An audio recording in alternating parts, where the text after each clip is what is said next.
Out of the gates and ready to go. Hot Mic with Hutton and Withrow underway this Thursday edition. We're glad you're with us as we broadcast from 6th and Peabody right here in Music City with EHOP Beer and Old Smoky Moonshine. Streaming live on our YouTube channel. You can join us there by searching out OutKick, subscribing to the channel live today and tomorrow. And starting next week, you can catch it all on demand there, streaming live at OutKick.com through the Watch tab. Kelly Stewart is back. Kelly in Nash Vegas this week. In for Chad Withrow, who is still and remains snowed under in Nebraska. And it is game day, Kelly. It has arrived. It is. For K-State. It has arrived. Would love to be in Orlando right now with my purple brethren, but I am here because I'm a team player. I like to think of that. Like I didn't. You're diehard, both ways here. I really thought K-State was going to end up in Memphis again at the Liberty Bowl or the Texas Bowl again, and then they faltered against Iowa State late. And, of course, they're 90 minutes from my house in Orlando, and I'd already agreed to be here. Well, there will be more football games. There will be more shows, and you could join both. She's wearing purple. She actually has you have a jacket as well. I do have my very sweet K-State jacket here. It's a little bulky. You know, everything right now is so oversized, so it looks a little ridiculous on air. So I'm just going to sit here and be cold. I think wear it whenever you want to. It's game day. Kickoff coming up in a couple of hours. Yes. Right. The last 20 minutes of the show is going to be really funny because you're going to be asking me a question. I'm going to be streaming the game on my laptop instead of actually paying attention. We'll know if there's a kickoff return based on your reaction. Trey Wallace will join us in 20 minutes. We'll discuss the bowl action and also preview the college football playoff and much more. Opt-outs and those that are remaining and trying to actually play and have a great performance in a bowl game. Trey joins us coming up. Brett McMurphy from the Action Network also joins us in an hour. We'll get the latest on Florida State and their attempted departure of the ACC. And Armando Salguero, each and every Thursday, covers the NFL for OutKick.com. Ryan Leaf also later this afternoon, college and NFL discussion. We'll get his take on Russell Wilson being benched. And Kelly, this is, to me, it's crazy because of the line of thinking that is being repeated by media and fans, not the majority, I wouldn't say, but many that are just of the, not just opinion, but they're certain that Denver's trying to win. They did this for a spark, which I think is ridiculous. I could see that. This team, they need it for a spark? Listen, we talked about this yesterday. Russell Wilson's not a leader. He's not liked in that locker room. They were 1-5. They won 5 straight games. Right. Okay, that was a spark. There's a couple arguments here. I don't think Russell's the guy. Sean Payton doesn't think Russell's the guy. I'm not saying they're going to go out and get better, but they might go get somebody that's a better fit. And I'm just mentioning for this week. There's not much of a drop-off. The line's still 3.5. They're still a 3.5-point favorite over the Chargers. Right, they're playing the Chargers. But you did it for a spark over the Chargers. Like Russell Wilson's not the better option against the Los Angeles Chargers right now. Maybe he's not. This excuse, when the reality is they're benching him so that he will not get injured and he will pass a physical. Correct. He's getting the Derek Carr treatment. But to say, oh, we're doing this because we're trying to win a game. We're doing this for a spark for our football team is ridiculous. This is load management. The NBA right now would be crushed on OutKick if they were doing this.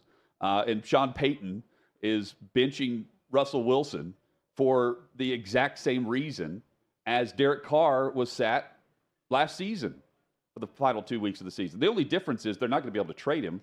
He has a no-trade clause. I think that he also is owed $39 million guaranteed, which they've already locked into next year.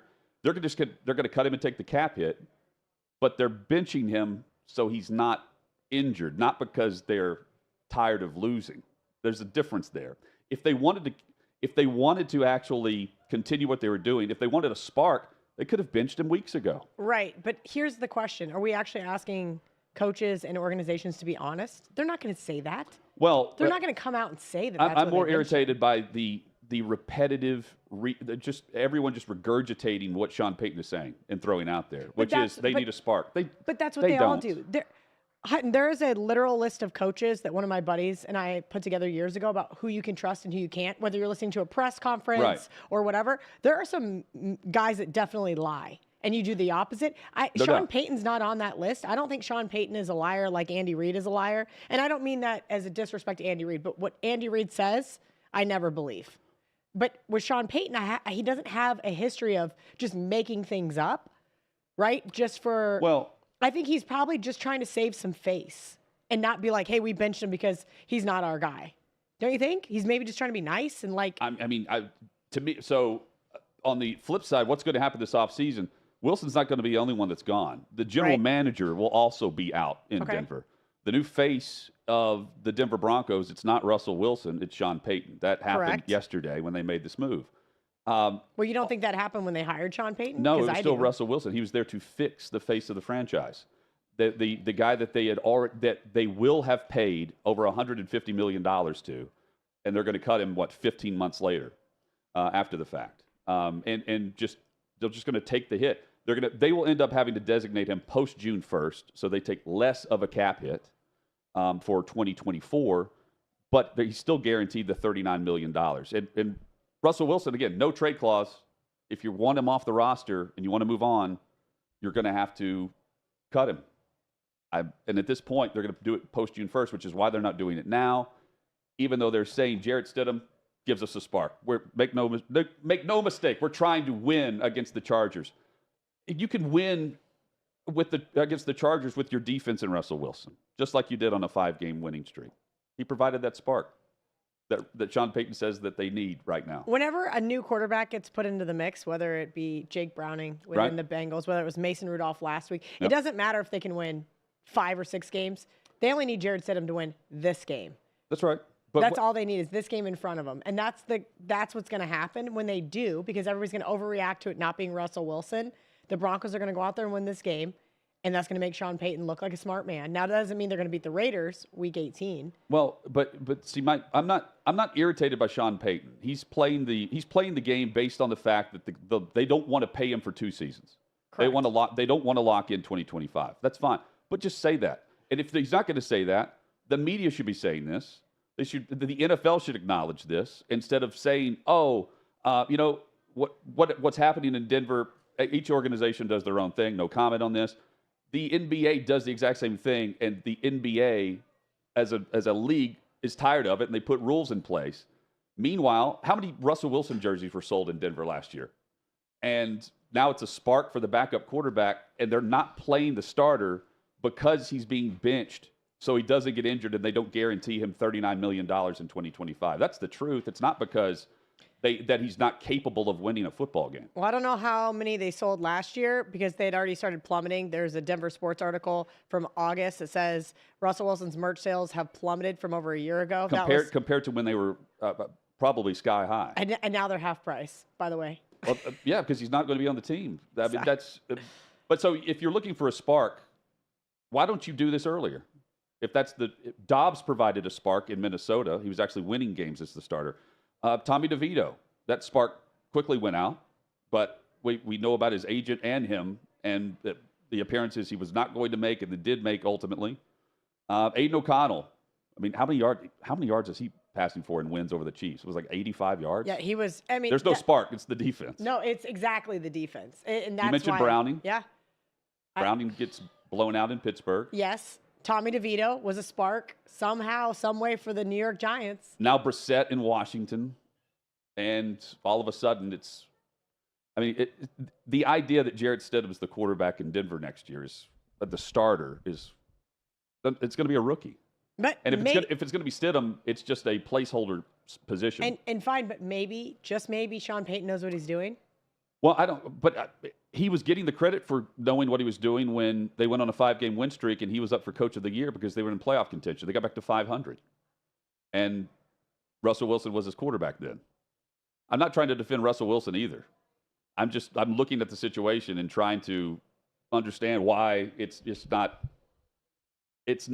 I feel like everyone's trying to do the NFL's bidding here. Like it's not kind of a cloak over the eyes here, and you don't look over here where they're only benching the guy that is paid like a franchise quarterback because, well, they don't want him to get hurt, not because they want actually to win a game. If they win or they lose, it doesn't matter. they're getting rid of Russell Wilson. Right, but And if they Wilson's win- already if they admitted win he the knew he was next- going to be cut earlier, like months ago. But if they so here's a serious question. They win the next 2 games, right? Yep. You think that doesn't show that they should have benched Russ sooner? No, because I don't think it's ultimately going to be about Jarrett Stidham. Just like it's going to be more about their defense that vastly improved The defense did Over the vastly course. improve.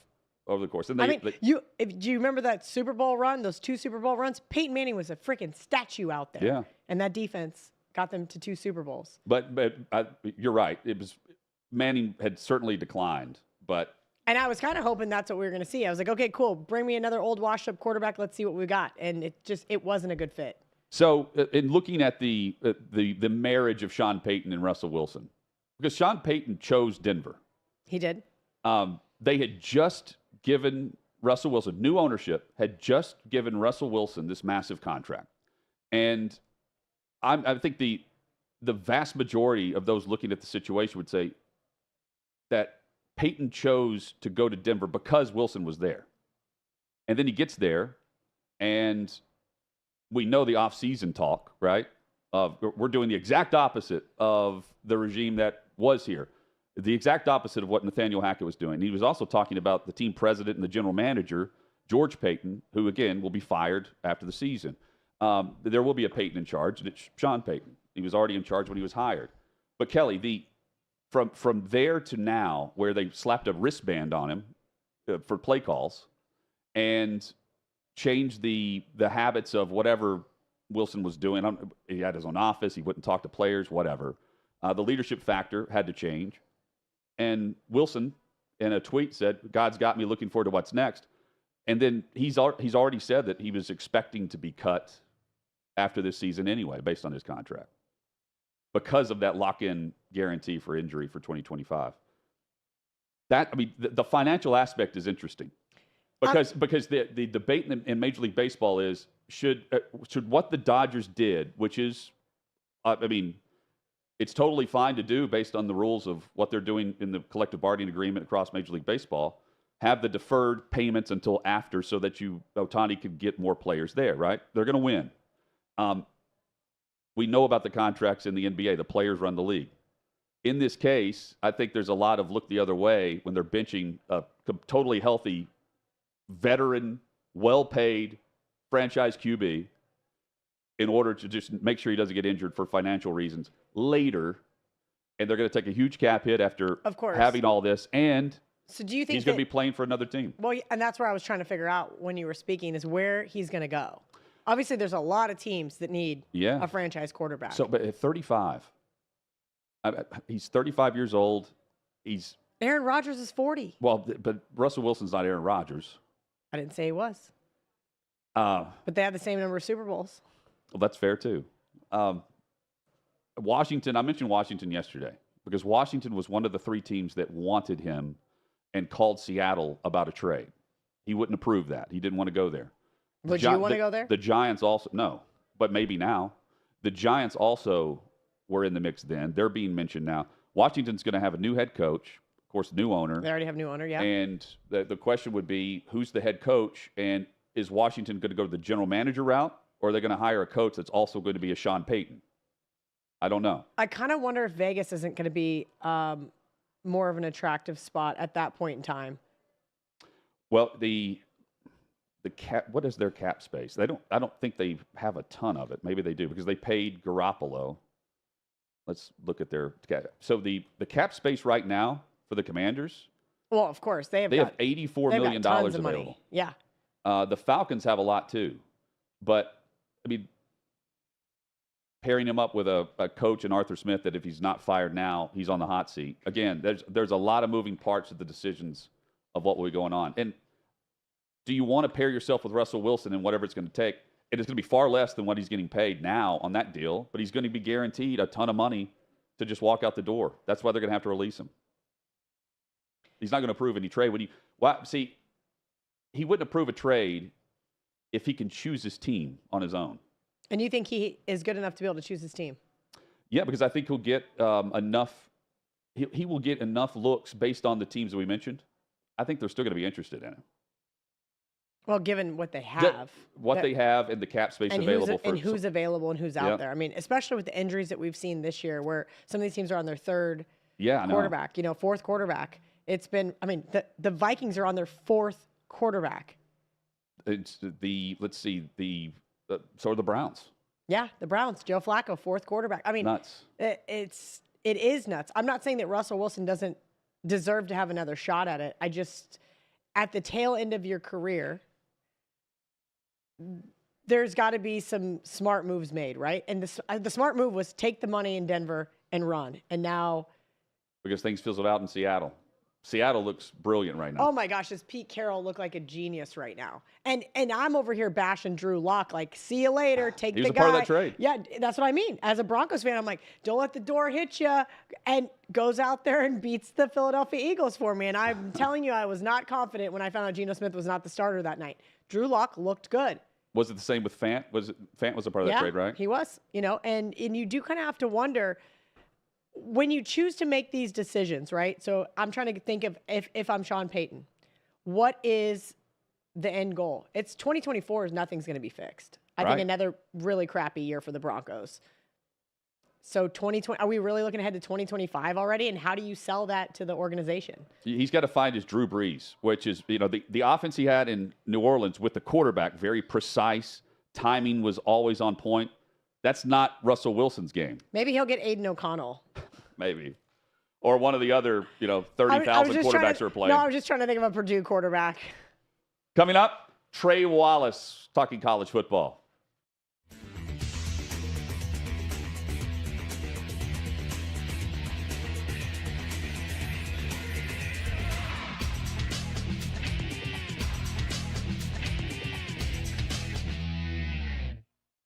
Now she is coming out and saying that playing for the United States is the quote worst job in the world.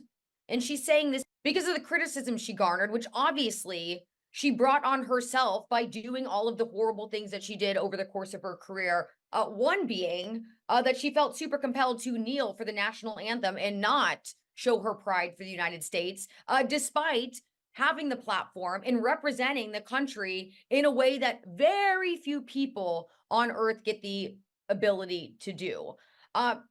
Listen, she's a leftist. We all know this.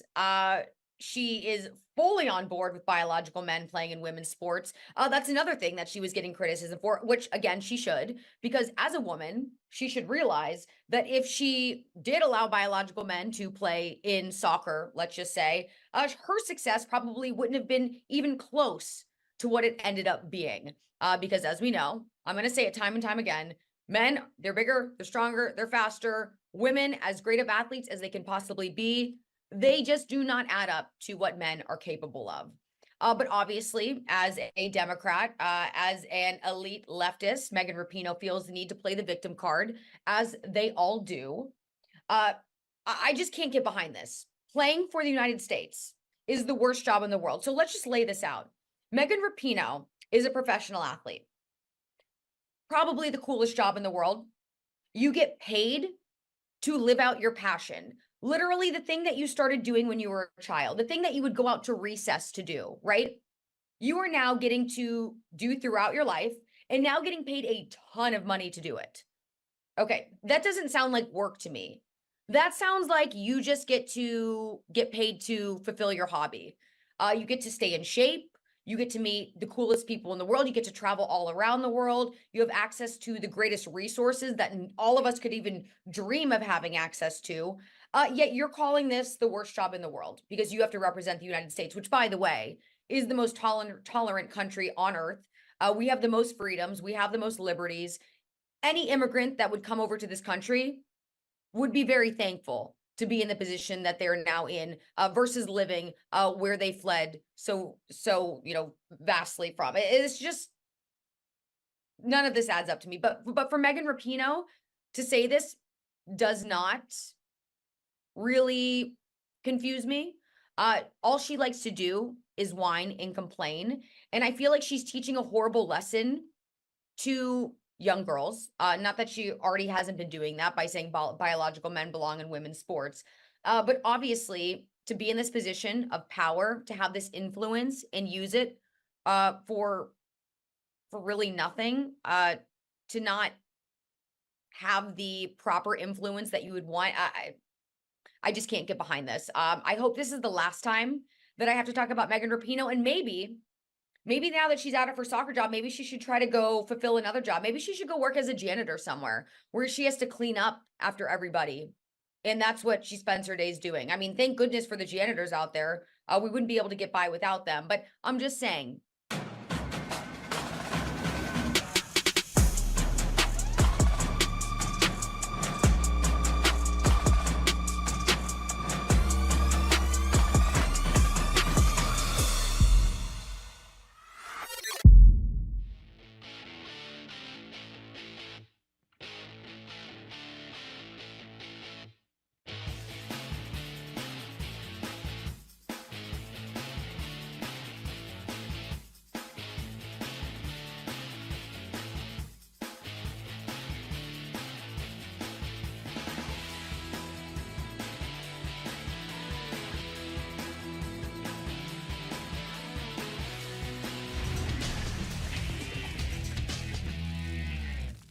Sixth at Peabody, our location with Yeehaw Beer and Old Smoky Moonshine.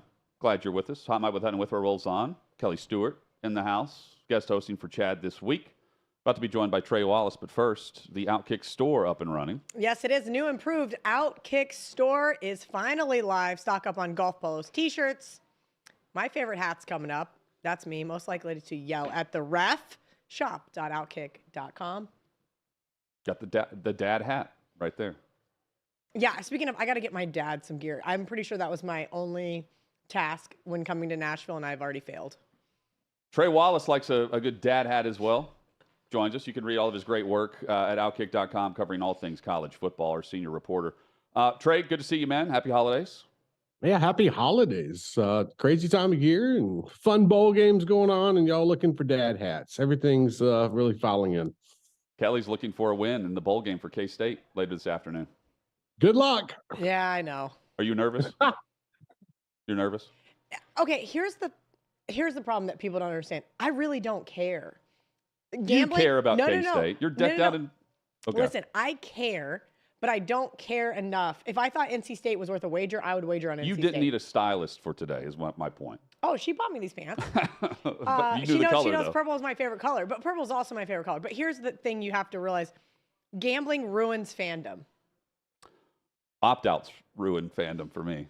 Yeah, I don't know. I mean, I don't know if gambling. I mean, don't tell that to my family. The gambling business, you say. Right. It makes it crazier because they want to throw down 500 compared to 100 on their favorite team. So I don't. True.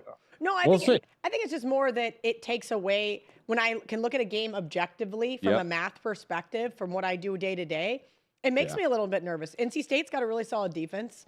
Without one of their best defensive players, that's good news. They've only given up 11 rushing touchdowns all year, and K-State's going to throw a true freshman quarterback out there that's what he does.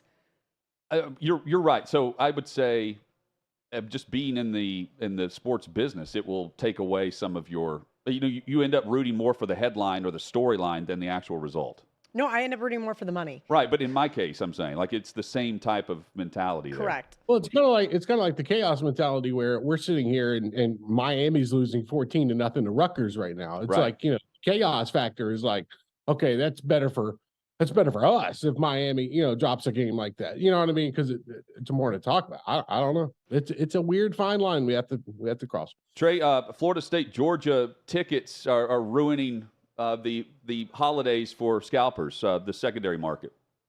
Yeah, it's wild, and I've got to know a lot of these ticket brokers in the business by covering these events, talking to them while I'm outside Mercedes-Benz Stadium or talking to them before I get to a venue or a basketball venue, and I got in touch with one, and another one didn't want to be quoted, and that's fine. But we're in a fickle world right now when it comes to college football, and when it comes to Florida State, and when it comes to trying to sell tickets to these bowl games, and that's the problem right now. We're seeing with the Orange Bowl compared to some others. I mean, it's $80 to get in.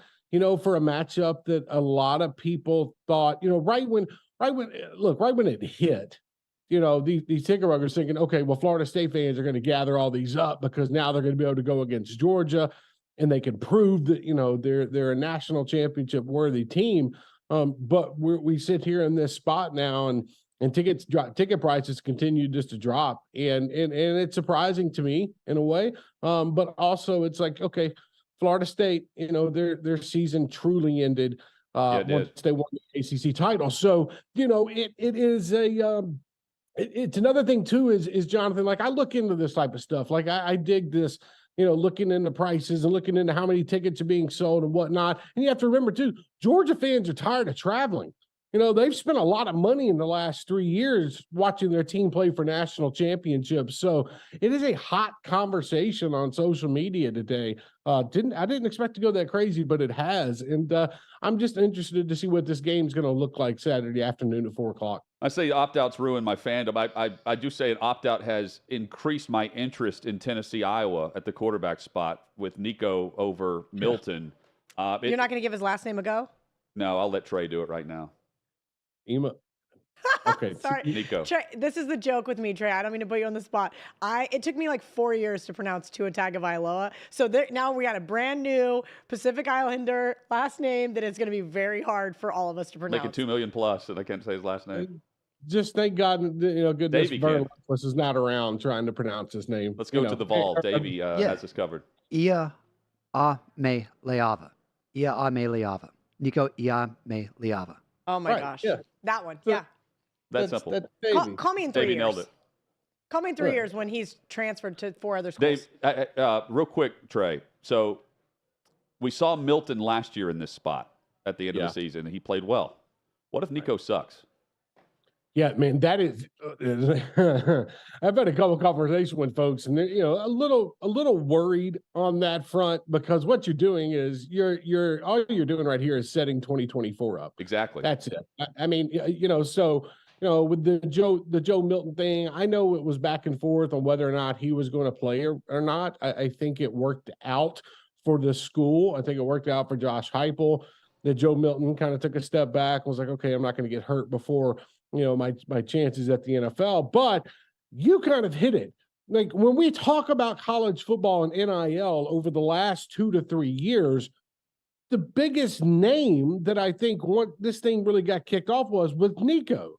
And it was all because of the reported, I'll leave it at that, contract of how much he is making at Tennessee. But putting that aside, you set yourself up. You're playing an Iowa defense that is tough. I mean, we've all watched probably 1 or 2 Iowa games this year. We know their defense is really good. Their offense, not so much. But you put yourself in a situation where, you want to have, the Josh Heupel wants to put Nico in the best spot when it comes to offensively, and you want to set him up where he has that confidence heading into 2024. And I think it's an interesting spot. They weren't going to put Gaston Moore, back there at quarterback. So we look at it right now. I think it was the right move. I'm not saying there was some kind of influence, I think, in any other way, but we kind of saw that the good thing about it for Joe Milton last year, Jonathan, you brought it up before the Orange Bowl game against Clemson. He had already played in 2 other games. This is going to be Nico's first start ever in college. And the only action he's seen is mop-up duty. So a little bit of trepidation. I'm sure the Citrus Bowl people loved it because I'd imagine, you had a couple, probably a couple thousand, maybe 2,000, something like that. More fans want to show up and watch that. I mean, I know I have a couple family members on my end that ended up buying tickets after Nico was announced. So you look at this overall, I think that this is going to be very key when it comes to the development of Nico. And this is a name, man. This is a name we've wanted to see for a long time, and we're finally getting to. Trey, before Kelly takes us to the college football playoff, the sites there with the matchups, quickly, Missouri, Ohio State, and the Cotton Bowl. Just perception of Missouri all season, what they've done, and what they can do in this game. I think Brady Crook, and I think Schrader at running back. I think they're going to put the dagger in Ohio State. They're going to leave them with 2 losses to finish out their season. I like what Missouri's doing. And I know a lot of people don't like Eli Drinkwitz, and I get it at times. I understand it. But I think on the football field, Luther Burden at wide receiver, this is a football team that's going to cause Ohio State problems, in my opinion. I think Missouri wins this game. If they do, Kelly, both teams would be 11-2 to finish the season. Missouri would be 11-2. Oh, listen, I get it. I am still patiently waiting to see if Marvin Harrison Jr. is going to play. He hasn't opted out, but he hasn't He really. needs to opt out. Of course, he needs to opt out, but they haven't said it. Are we going to find out at game time? He hasn't really practiced all week either. I'm trying to remember what happened last year with Jalen Hyatt. If he announced, like during the week, or did he announce? I'm trying to remember that. But he announced after he partnered with Hyatt Hotel, didn't he? That's correct. Yeah, the Blitnikoff Award winner. So we're looking at this spot, and that happened during bowl week, by the way. Right, so, right. Very interested to see about the Marvin Harrison thing. I think he sits out. There's no reason to go out there. We've seen a number of injuries. Look at the Texas A&M quarterback. He got hurt on the first play last night. What if something happens like that with Marvin Harrison? You're not going to risk that. You're absolutely right. That was a sight to see. I felt terrible because you're right. You don't want to play in a meaningless bowl game, right? Some of these don't mean anything to some of these kids. Marvin Harrison Jr. is going to go what? Top 3, maybe top 2. He's guaranteed between 35 and 40 million if he goes top 3. And he doesn't have his quarterback, by the way, either. True. McCord's gone. Playoff, and I'm going to go Texas-Washington first because we haven't talked about it at all because nobody seems to think it's as noteworthy as Michigan-Alabama. So right now, as it stands, lots of love for the Texas Longhorns. I understand they have a pretty solid defense, but are we just overlooking this Washington offense and Michael Penix Jr. once again? I really hope everybody keeps overlooking Washington. I love Washington and Michael Penix Jr. and what they did this season. I think this is a matchup that fits them really well, especially going up against Texas' defense. Michael Penix being able to get outside the pocket. He's got a good receiving core around him that helps him out. His defense as well, I think, is up to the challenge going up against Quinn Ewers. This is going to be a fun, exciting matchup. I know everybody gets caught up in the Rose Bowl, and I get that. It's Alabama, Michigan, Saban versus Harbaugh, but that Sugar Bowl, that could turn into a high-flying, high-octane matchup, Monday night. And I do think that Washington right now is on that level where after beating Oregon, you look at this team, you're like, okay, all right, we saw them all year long. Can they do it? To me, Texas is kind of up there, when it comes to a team like, Oregon, offensively. You got Quinn Ewers, can throw the ball down the field. A.D. Mitchell, I know they lost their running back, but I like Washington in this game. I do. That's where I'm going right now. I mean, we're 3 days away. Anything can happen.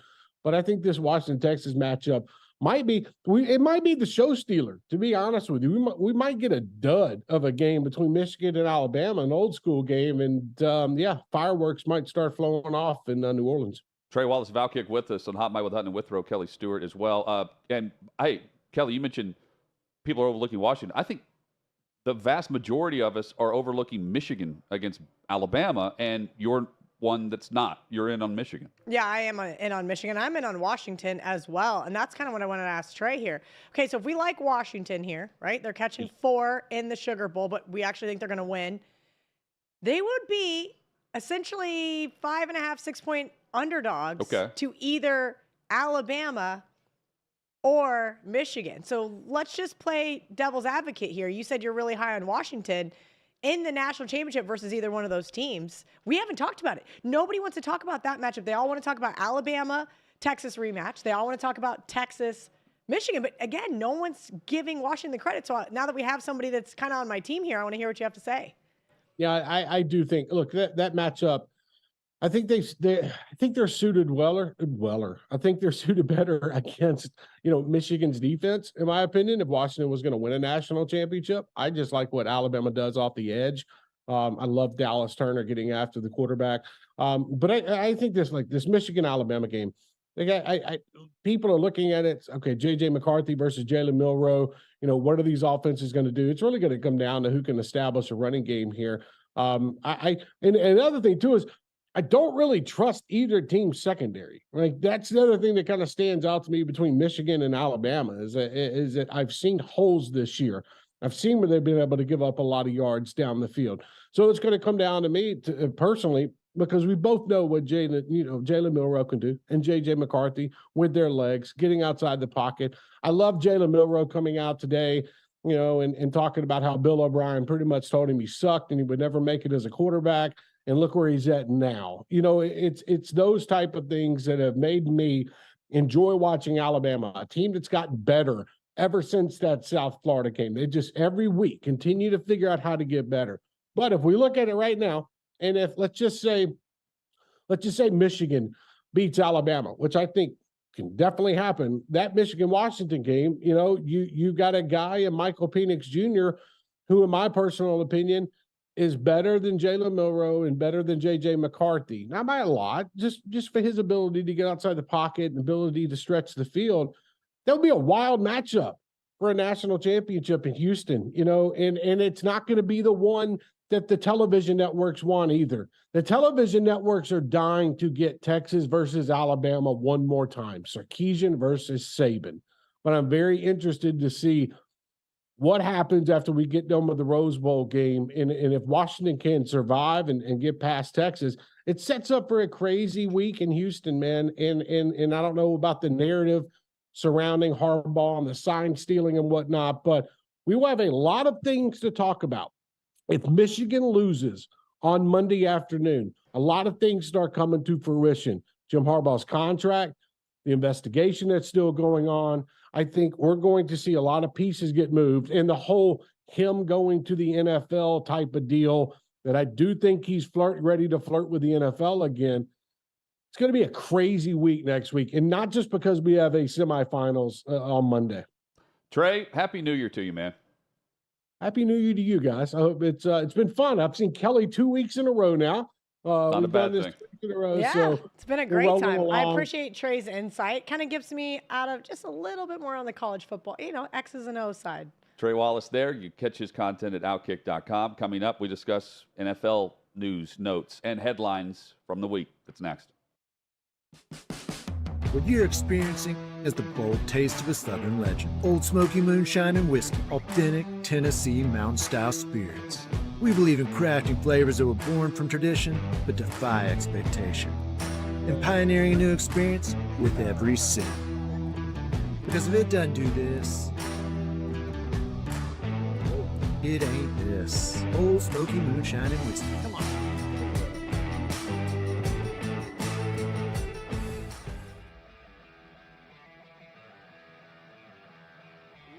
Welcome into OutKick the show. I am Clay Travis, your fearless leader. I am going to continue to argue that sports is one of the great unifying forces in all of American life. ESPN is a sinking ship. Democrats are now the party of the white, woke college graduate.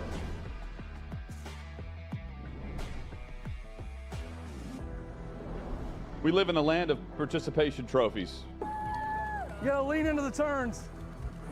You really gotta lean into the turns. When Leah Thomas walked in that first day, it got silent, and every girl was uncomfortable. Very difficult to go back-to-back years in the NFL with the number 1 overall pick. Is it fair for people to be upset with Barbie? I've been out of LA long enough to have forgotten that libs, no matter how ridiculous the scenario, are gonna live. Another week of inflation, another week with Biden with COVID, and another set of losers to crown. People don't watch the WNBA on TV, in person, on a plane, on a train, on a bus, or on purpose. I mean, what have you seen firsthand of how this has affected you in the plant and your fellow employees? Under Joe Biden, the Taliban has retaken Afghanistan. Putin has invaded Ukraine. So if there was ever a time for freaking aliens to inhabit and conquer Earth, now would be that time. We've seen coaches throw water bottles. We've seen coaches act like idiots. We've seen coaches slap other coaches. But I think if you're involved in carjacking, you're inherently a rotten human. The level of stupid that sometimes gets on our YouTube chat just gives me a headache. You're born a male, play with males. You're born a female, play with females. Don't at me about it. The American people are being cheated. We, ladies and gentlemen, are being cheated. I made the call to end the Me Too movement, and today I'm going to continue making that case. And that's just a way to further taunt these women, to make them feel less than, to make them realize that this has just become a big joke. Deion Sanders is the Donald Trump of football. We were directly impacted by the whole Leah Thomas thing, and we were able to see you guys on the ground with your signs supporting. That was huge. They were saying, oh, it's only 1 or 2. That's rubbish, and we all know that's rubbish. Once those trans-identifying males were able to succeed, it just encouraged others.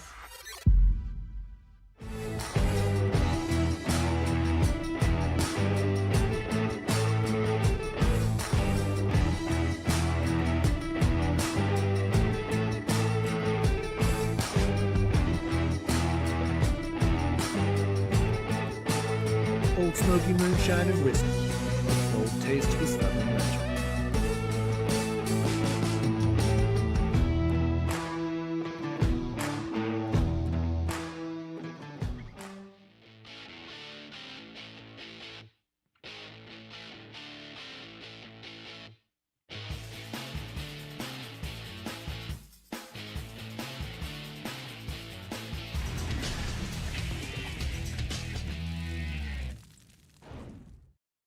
And Kelly Stewart's in for Withrow this week. Welcome back. Hot Mike with Hutton and Withrow across the OutKick Network. 6th and Peabody, our location with Yeehaw Beer and Old Smoky Moonshine. Starting January 3rd, the only place to catch OutKick's original and fearless shows live will be on our website. You'll be able to catch up on YouTube post-show, but for our live unfiltered content, head over to the Watch tab at OutKick.com. Top of the page, click Watch, and you are good to go with all of the live content streaming at OutKick.com. The Pop-Tart Bowl kicking off in an hour. Kelly. K-State. 2 hours. Is it 2 hours? We got 2 hours. If it was in an hour, we'd have a real problem. It's 4:45 Central. Correct. Okay. 5:45 Eastern. Yes, trust me. Otherwise, you would be really hating me in the last hour and 15 We would minutes have of it the on show. behind the camera or something. Then we'd just get your live reaction to the game. No, without I you would just saying have it on anything. here, and you'd say, Kelly, were you going to ask the guest a question? I'd be like, oh, so sorry. Yeah, Like, well, it's fine. it's I get accused of that quite often. You do? Well, here's the funny thing. So some shows I'm the host, some shows I'm the analyst, Or the guest, yes. And I like to take a lot of notes, as you can tell. I'm a big Right. note taker. I like to ask questions and Do you figure keep things them out. after you fill this Binder. This the is binder up? It's for the entire season. So Okay. and then yes, I keep them, which I don't keep anything, but I like to historically look at things. It's funny to me because I do catch myself being more focused on this than realizing I'm actually on a live show. Like when you were texting me, like, hey, it's your turn to ask Trey a question. I was deep down a Twitter rabbit hole for a second trying to figure out a question that I had to do with Trey instead of, thinking about the question for Trey. We'll have Brett McMurphy coming up in about 20 minutes. We'll have to ask him about the Pop-Tart Bowl. We will. You Okay. brought some Pop-Tarts I did. today. They're back here. I haven't eaten a Pop-Tart in what I would have thought was about 20 years. Probably sometime in college, maybe high school. This was my go-to breakfast growing up, Okay. Pop-Tarts. But so I grew up on a farm. Okay. I had to get up early with my brother. We would feed these bottle calves. Yeah.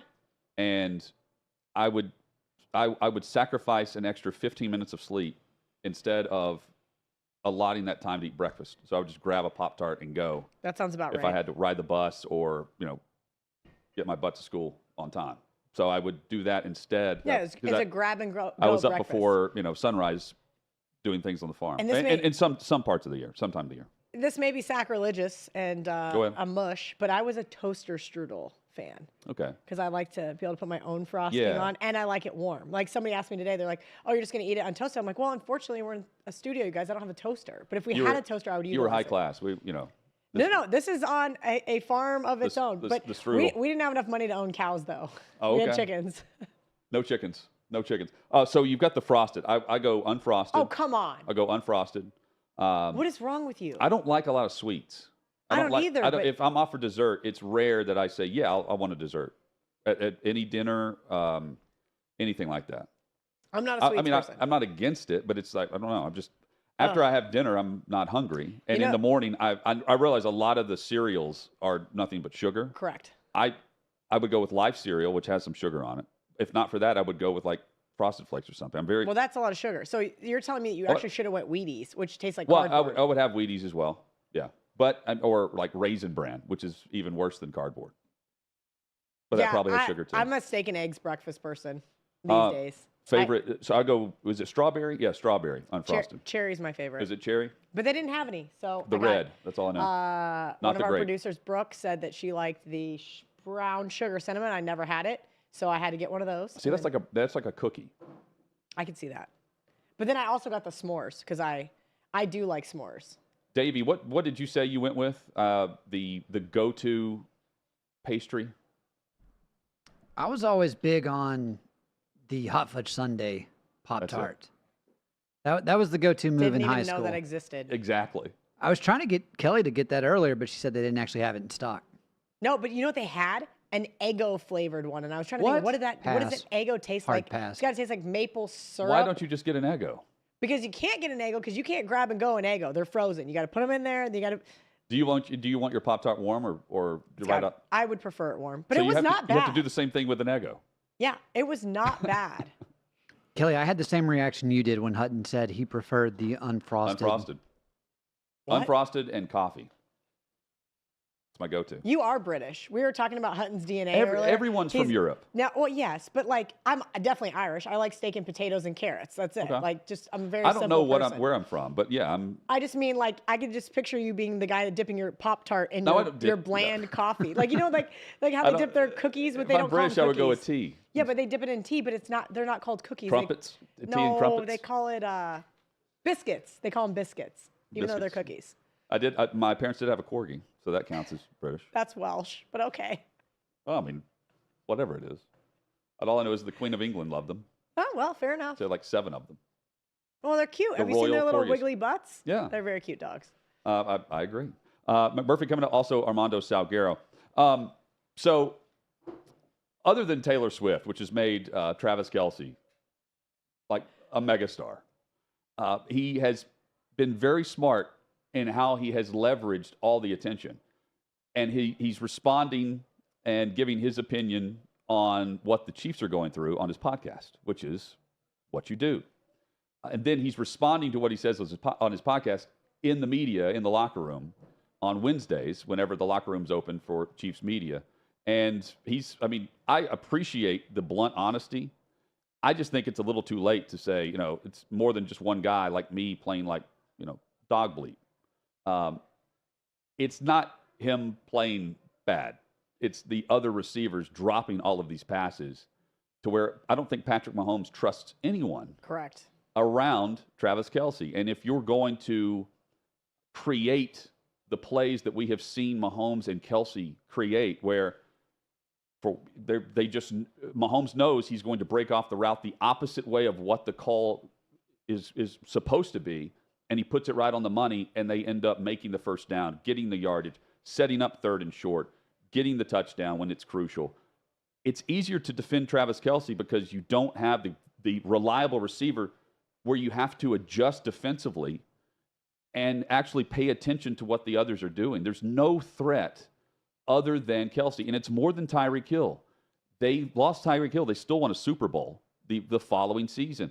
There's just no other threat to where it's like, okay, we're going to play this base defense, and we're going to double Kelce, and then everyone else is going to have to prove it. And that's literally what they did. And it for wasn't years. Blake Bell. There was another tight end, though, that dropped. Hit him right in the chest this past weekend. A touchdown. Right between the numbers. It's frustrating. It's got to be for them. Oh, you can definitely tell they're frustrated. But it's more than just, a group of players playing bad. It's very consistent. And it's affecting Kelce's play because, again, they can tee off on Kelce. When you play as a cohesive unit and there's a couple of bad apples, there's a cancer of the locker room, there's no leadership. And I'm not using Kansas City Chiefs. I just mean as a unit as a whole. Right. I'm not saying that's what's wrong with Kansas City. It's just those things start to seep within the organization, and it really starts to fester. And I think that's what we're seeing in Kansas City is these small problems that started in the Detroit game, that these receivers were dropping catches that they normally caught. Mahomes getting sacked more than he's used to. The call's not going their way. Travis Kelce, his security blanket is no longer. 16 picks now, I think, right? That's a career high for him. Yeah, it's been a really, really frustrating year for that entire organization.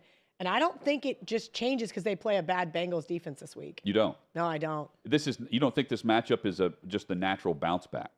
The natural bounce back was last week versus the Raiders. After you beat the Patriots, you capitalize again at home. They didn't do that. And instead, things really started to unravel. And that's why if you look at, like, just look at the context of Kelsey's rant. Like, he drops more F-bombs than I do. I mean, gosh, the guy just lost his mind. Well, but that's what they do on their. Well, you're right though. They're very blunt on the podcast. Depending on the show, and that's fine. He's allowed to speak freely, and air out his frustrations with his brother. I'm not worried about that. I just mean, traditionally, when you talk to the media, we made fun of Sean Payton earlier, and you're like, I think that's a bogus kind of excuse. That's not what we're seeing here. But, there's no definitive finger pointing either. I'm not used to Sean Payton doing that. You even mentioned, like, when is he? Yeah. He apologized for telling the truth earlier this year. Yeah. About Nathaniel Hackett. Then the not Jets allowed to won. tell the truth. You know this. Well, you can, because everyone loves Sean Payton now because he's winning. He won 5 games in a row with Russell Wilson, and all of a sudden he's Coach of the Year candidate. Listen, instead of the I am very joke of the league. Whether it was Jack Del Rio, whether it was Vance Joseph, whether it was God, I have like blocked them out of my memory because there was so many bad Denver Broncos coaches. Yes. Right? Where you get a defensive-minded coach in there and think it's going to be all better, and then nothing. It has been a whirlwind for the Denver Broncos before the Super Bowl. Got lucky because you had Peyton and won a Super Bowl. Turn around and you're right back where you were with Jay Cutler in the mid-2000s and Jake Plummer. And I just said, okay, I'm done. I'm done being a fan. Sean Payton has rejuvenated that. I almost thought about going to a game this year. I didn't. Almost. I thought about it. Almost. You thought about becoming the fan again, the big fan, going to one game. Listen, I don't do the cold as well anymore. I don't blame you. I don't either. I have froze my butt off at Mile High Stadium in a playoff game. The upper deck of a football game is the hardest ticket in sports to sell now because football is great on TV, and if you're going to the game, you want the amenities. You're going for the comfort level of you're going to club level, you're going lower level, so you're very close to the action. Yes. Or you're going to the suites, which, I mean, no one's turning down that experience. So our Bucks tickets have suite access. Okay. And 90% of the time, I'm in the suite looking at the other games, the other scores. If it's a 1 p.m. Eastern kick, I had somebody ask me on Christmas Eve, you wanted the tickets? I'm like, it's 2 hours from now. It's a 45-minute drive. Nah, I don't feel like it. It's just like for free. Here, do you want these extra great seats? Nah. I'm looking at the upper deck at Nissan Stadium here in Nashville this past weekend with the Seahawks, Titans. I'm like, what are these people doing? Yeah, and the Buck seats that we have that are not in the club level are 10-yard line. See that? And I can't see anything that goes on with the front row. They're great seats. Except for when the action is on the entire end of the field and I'm short and I can't see anything and I'm like, this sucks. And I'm on my phone that's almost dead because all I've been doing is checking scores the other games. Miami's getting it done. They've got the iPad seats lower level. Have you seen these? No, I have not. When they renovated Hard Rock, they've got suite level access, and then they also sell this group of season tickets, padded seats.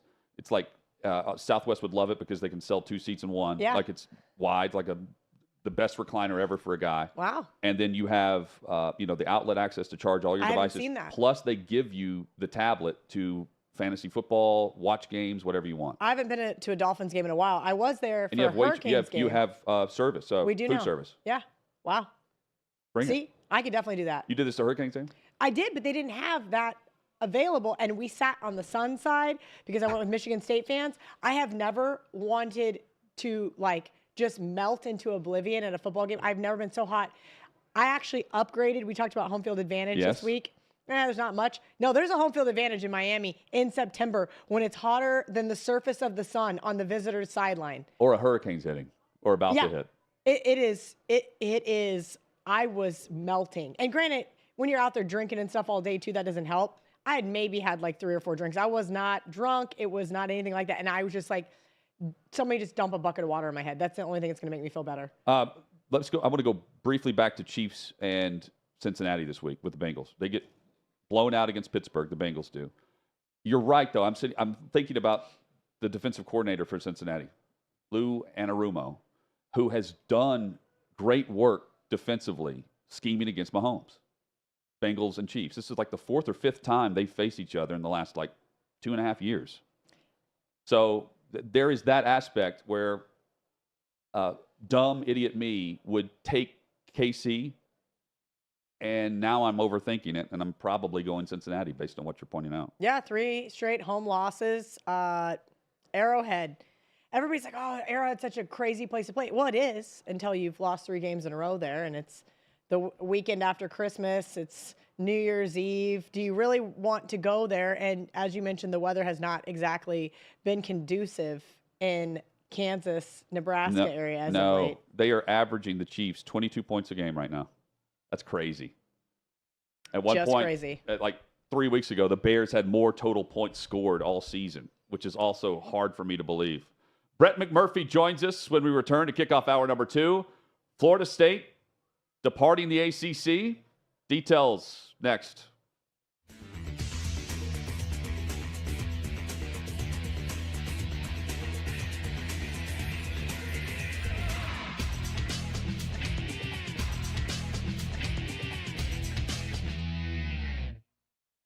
Gives a rat's ass whether Stephen A. Smith is happy or not. Stephen A. Smith is not happy about the leadership of Steph Curry. Now, I want you to think about this for a second. Stephen A. Smith, until ESPN got all woke and decided we need an African-American face, had been fired from every job. I remember driving into my show, and when he replaced, my man, I forget his name, out of D.C. I love the guy. I'm like, this is awful. And then eventually Stephen A. Smith got fired from that job. And I'm like, thank God we can get somebody in here. Well, Stephen A. Smith, because ESPN decided, oh my God, diversity hire. They hire Stephen A. Smith. And to Stephen A. Smith's credit, he has taken off and ran with it. Good for him. He's done a great job. He's easy to work with by all accounts. His producer ran a porn store. That's true. Had a porn company, but I digress. I don't know if she still is the producer, but one night when everybody got snowed in, I was just having a drink with a couple of guys, and she was sitting there, and they started talking about her porn company, and I was intrigued. Anyway, true story. Next thing you know, Stephen A. Smith played at Winston-Salem. He averaged no points. Smokey Gaines, legendary head coach, had to kick him off because he was such a pain in the ass, but yet somehow, some way, Stephen A. Smith can attack. That's right. He can attack Steph Curry. Now, look, I'm not mad at the premise. I'm not mad at the premise of, look, Golden State Warriors, why don't you do something with Draymond Green? But I am not happy with Stephen A. Smith being the guy. Here's what Smith said. Where's the leadership? Where's he at? What kind of impact is having? That is is he having? That's Stephen A. Smith on Steph Curry. Well, see, this is what you don't do. You don't respond back if you're Steve Kerr, because that is what Stephen A. Smith is dying to have. I told you the story, Eastern Conference Finals, Pacers and the Heat. I think it was. He's walking around trying to look important, and guys are laughing at him because they know he doesn't know jack shit about basketball. So Steve Kerr jumps back. For anyone to question Steph Curry's leadership, is actually kind of sickening. Saw some of that yesterday. Disgusting. We're talking about one of the finest human beings that I've ever been around, but that's the climate we live in. We're going to question Steve Curry's leadership. Really? You're going to do that? Think about that. And Kerr's not wrong. Look, Stephen A. Smith is a gutless wonder. Stephen A. Smith doesn't have nothing. I mean, he don't have nothing. He's got no basketball chops. You hear him talking basketball on TV. He doesn't know nothing. I mean, he may know something compared to Chimmy O, whatever the hell her name is, or whatever the hell Doris Burke. They may know something compared to those two. But he don't know nothing when it comes to real basketball. He's a fraud. He's a talker. He doesn't know a damn thing. But anyway, Steve Kerr jumped right into it, and that ain't good. We're asking. Steve Kerr said, according to Stephen A. Smith, Steve Kerr didn't mention me by name. I'll mention Steve Kerr by name. Disgusted with him. Oh, good. Be disgusted. No one is questioning Steph Curry as a leader. What we said was, if that was LeBron James, we would have said, where are you? Stephen A. Smith's response, no, he wouldn't have.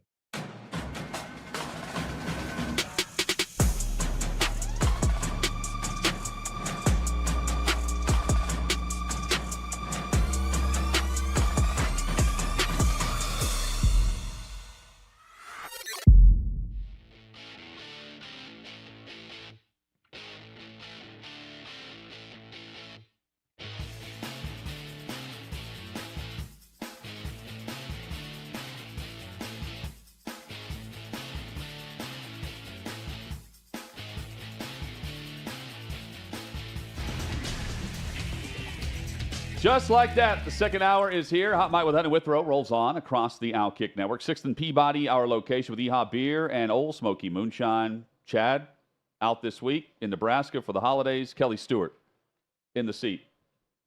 Appreciate you being here. As always. I've only said that once. I was thinking about that when I left the show yesterday. I was like, I need to tell Kelly thank you. I didn't say that. Oh, enough. you're welcome. See, you could have just had to do it via Zoom like poor Chad did, where I missed every single cue for the entire week. Brett McMurphy also joins us. Thankful for the visit here from the Action Network. Brett, thank you for the time. Happy New Year to you. Thanks. Good to be with you guys. From the Florida State perspective off the field, because I don't know what we're going to see as they match up against Georgia now. Aren't you suiting up for Florida State? Anyone can right now. You know, who's going to suit up with them conference-wise? What do you think the landing spot ultimately could be if they leave the ACC?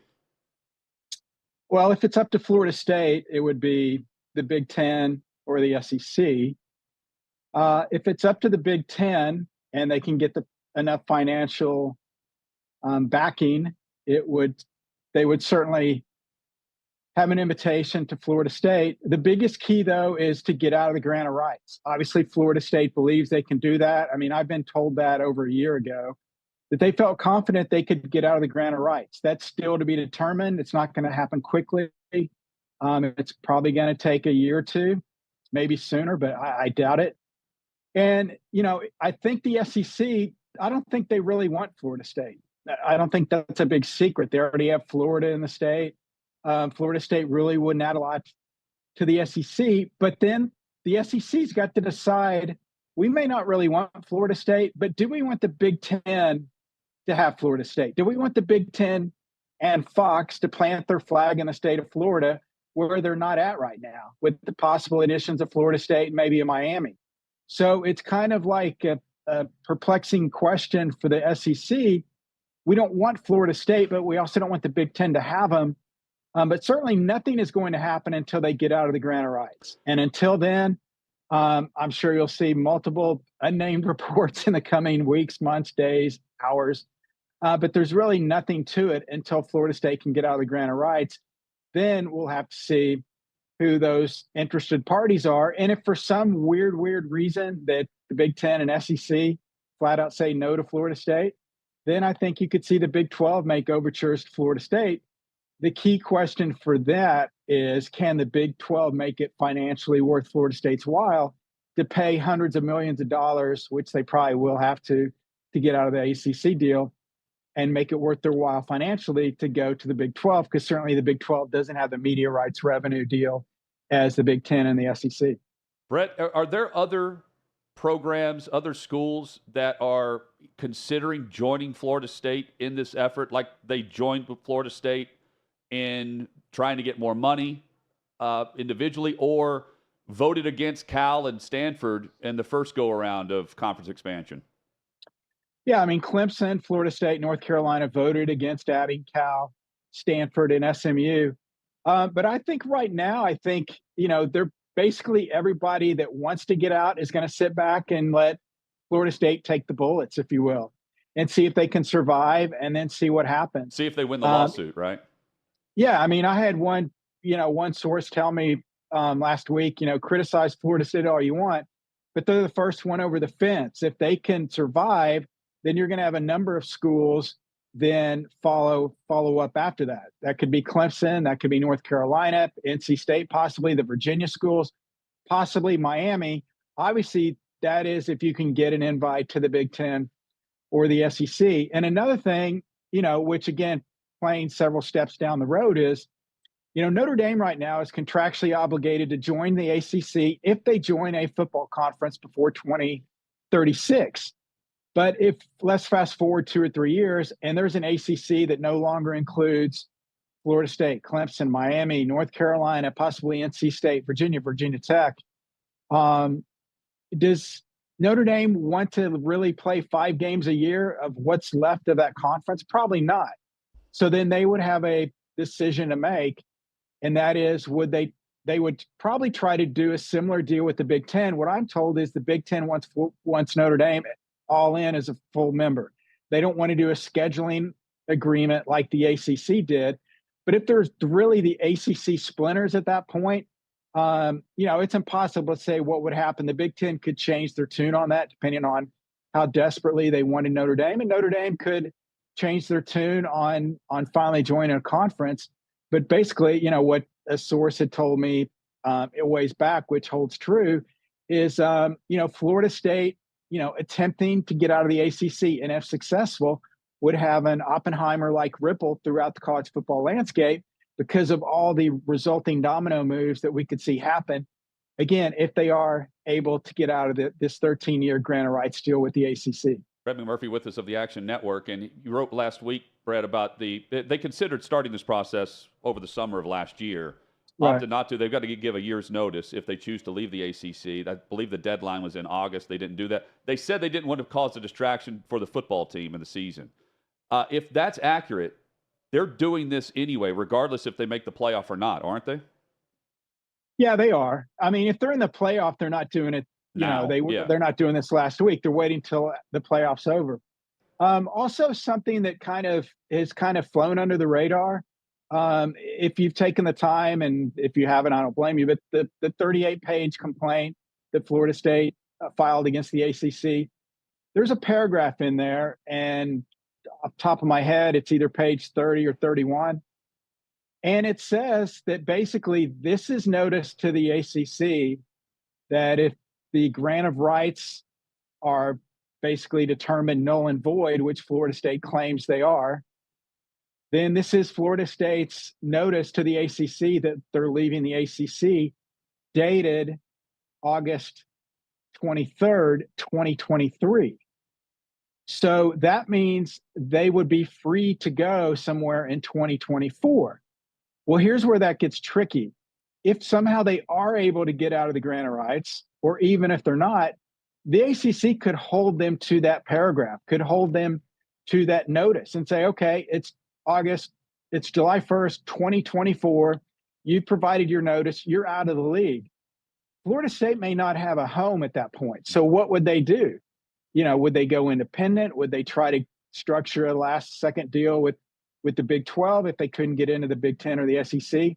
So that's something to keep an eye on, depending on how this plays out. But it is in the 38-page complaint that technically Florida State has already provided their notice if the grant of rights gets tossed out, that their notice to leave was August of 2023. And I was told the reason they did that retroactively is because if they dated that to August of 2024, they didn't want the potential of the ACC to come in behind them and change the bylaws that would impact when they could get out of conference. So another kind of tricky thing that could impact whenever this thing gets settled. That's a huge detail in the whole story, Kelly. Yes, it is. Bowl games go up. You're a big K-State fan here, and Kelly Stewart. See, now he already ruined it. Go Big 12. I knew you were going to say go Big 12. So, Brett, before I wanted to get into these bowl games, I knew you had an Oklahoma State shirt on. I wanted to clear the air. A lot of K-State kids, and I say kids because they're younger than me and they're trolls on the internet. This is what I want us to do. I want to clip this and say, hey, guys, let's stop trolling Brett McMurphy. He doesn't hate K-State. So do me a favor. Can you say something? I hate K-State. Oh, you know that. I'm going to clip that. These kids, yeah. Now he's going to clip the hate K-State. Can you say something nice about K-State in today's Pop-Tart Bowl? They will be wearing purple. Look, it's not that I hate K-State. I hate all 133 FBS programs. And starting next year, I'll hate all 134 FBS programs when Kennesaw State joins the club. Look, what's funny, and I didn't realize I hated Kansas State. I actually got a text from somebody at Kansas State that I respect and love a great deal, wondering why didn't I rank Kansas State earlier in the year? And I basically said, well, because, you lost this game to Missouri. And they said, yeah, but it was on an 80-yard field goal. And I'm like, well, it's still a loss. You have to be penalized. And then the next week, I think they lost to Oklahoma State. I never heard from them again. I got the same text from somebody in North Carolina. How are you ranking us behind Ole Miss? We're better at this. I give them my reasons. And I always end it with, oh, by the way, it's my opinion. I may be wrong. My text with the person from North Carolina was, just keep winning and it'll take care of itself. Just don't lose to Virginia next week. So what happens next week? They lose to Virginia.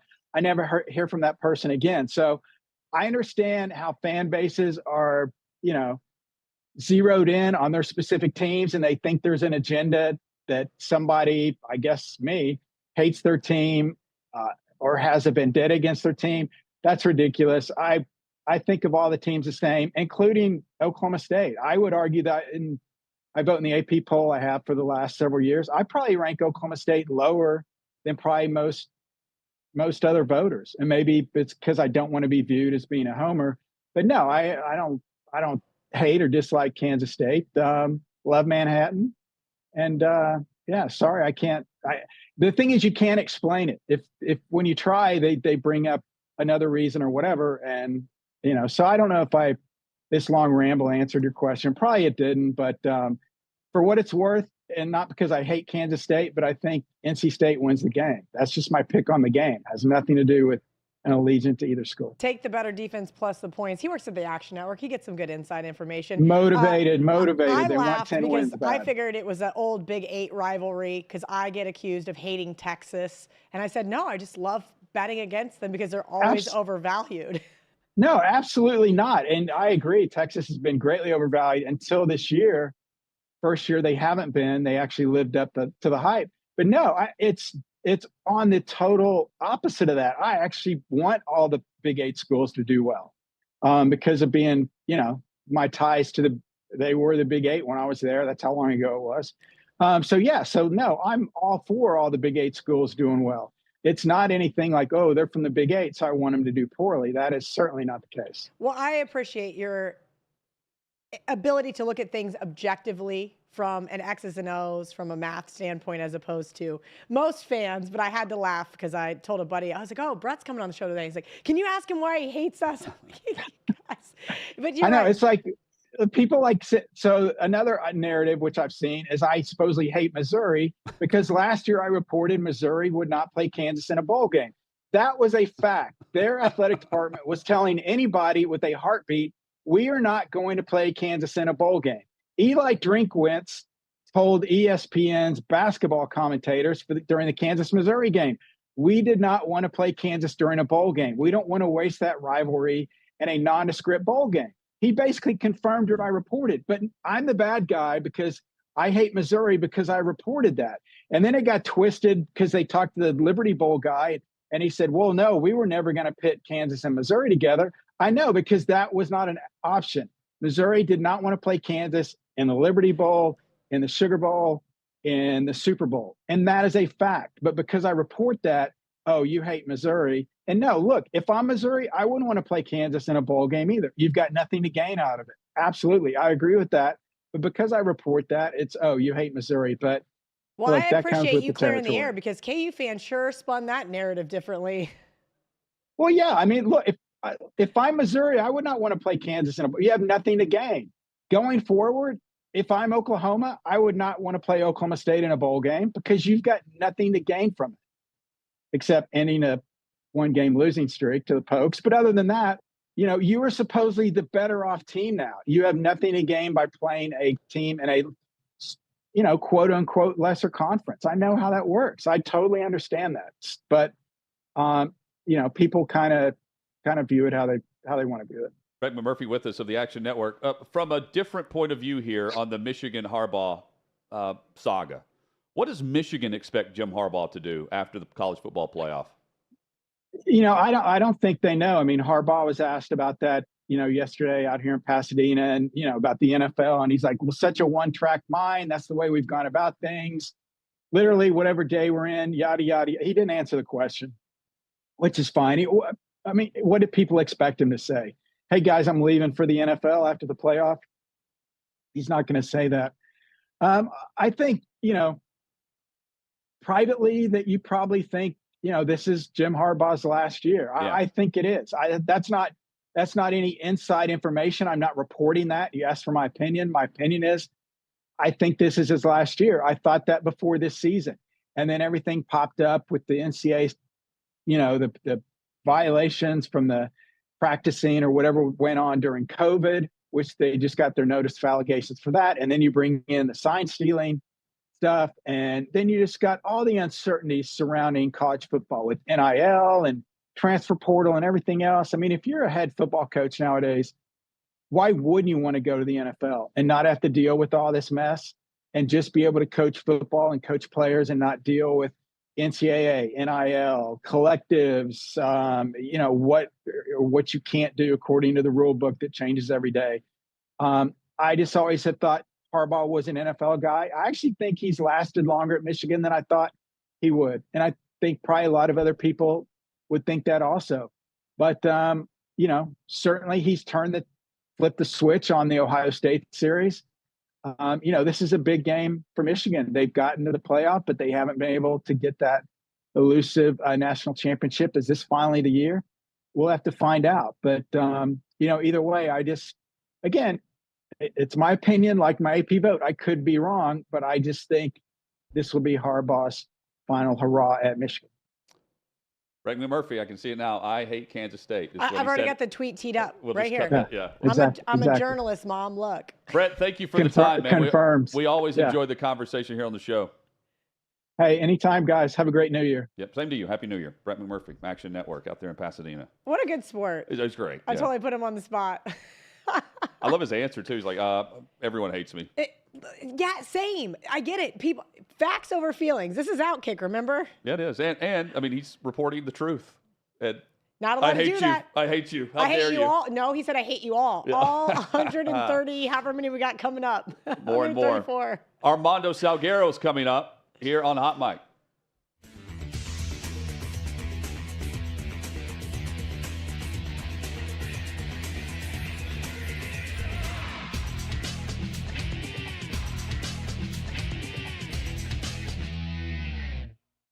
Now she is coming out in saying that playing for the United States is the, quote, worst job in the world. And she's saying this because of the criticism she garnered, which obviously she brought on herself by doing all of the horrible things that she did over the course of her career. One being that she felt super compelled to kneel for the national anthem and not show her pride for the United States, despite having the platform and representing the country in a way that very few people on earth get the ability to do. Listen, she's a leftist. We all know this. She is fully on board with biological men playing in women's sports. That's another thing that she was getting criticism for, which again, she should, because as a woman, she should realize that if she did allow biological men to play in soccer, let's just say, her success probably wouldn't have been even close to what it ended up being. Because as we know, I'm going to say it time and time again, men, they're bigger, they're stronger, they're faster. Women, as great of athletes as they can possibly be, they just do not add up to what men are capable of. But obviously, as a Democrat, as an elite leftist, Megan Rapinoe feels the need to play the victim card, as they all do. I just can't get behind this. Playing for the United States is the worst job in the world. So let's just lay this out. Megan Rapinoe is a professional athlete. Probably the coolest job in the world. You get paid to live out your passion. Literally the thing that you started doing when you were a child, the thing that you would go out to recess to do, right? You are now getting to do throughout your life and now getting paid a ton of money to do it. Okay, that doesn't sound like work to me. That sounds like you just get paid to fulfill your hobby. You get to stay in shape. You get to meet the coolest people in the world. You get to travel all around the world. You have access to the greatest resources that all of us could even dream of having access to. Yet you're calling this the worst job in the world because you have to represent the United States, which, by the way, is the most tolerant country on earth. We have the most freedoms. We have the most liberties. Any immigrant that would come over to this country would be very thankful to be in the position that they're now in versus living where they fled so vastly from. It's just, none of this adds up to me. But for Megan Rapinoe to say this does not really confuse me. All she likes to do is whine and complain. And I feel like she's teaching a horrible lesson to young girls. Not that she already hasn't been doing that by saying biological men belong in women's sports. But obviously, to be in this position of power, to have this influence and use it for really nothing, to not have the proper influence that you would want. I just can't get behind this. I hope this is the last time that I have to talk about Megan Rapinoe, and maybe now that she's out of her soccer job, maybe she should try to go fulfill another job. Maybe she should go work as a janitor somewhere where she has to clean up after everybody. And that's what she spends her days doing. I mean, thank goodness for the janitors out there. We wouldn't be able to get by without them. But I'm just saying.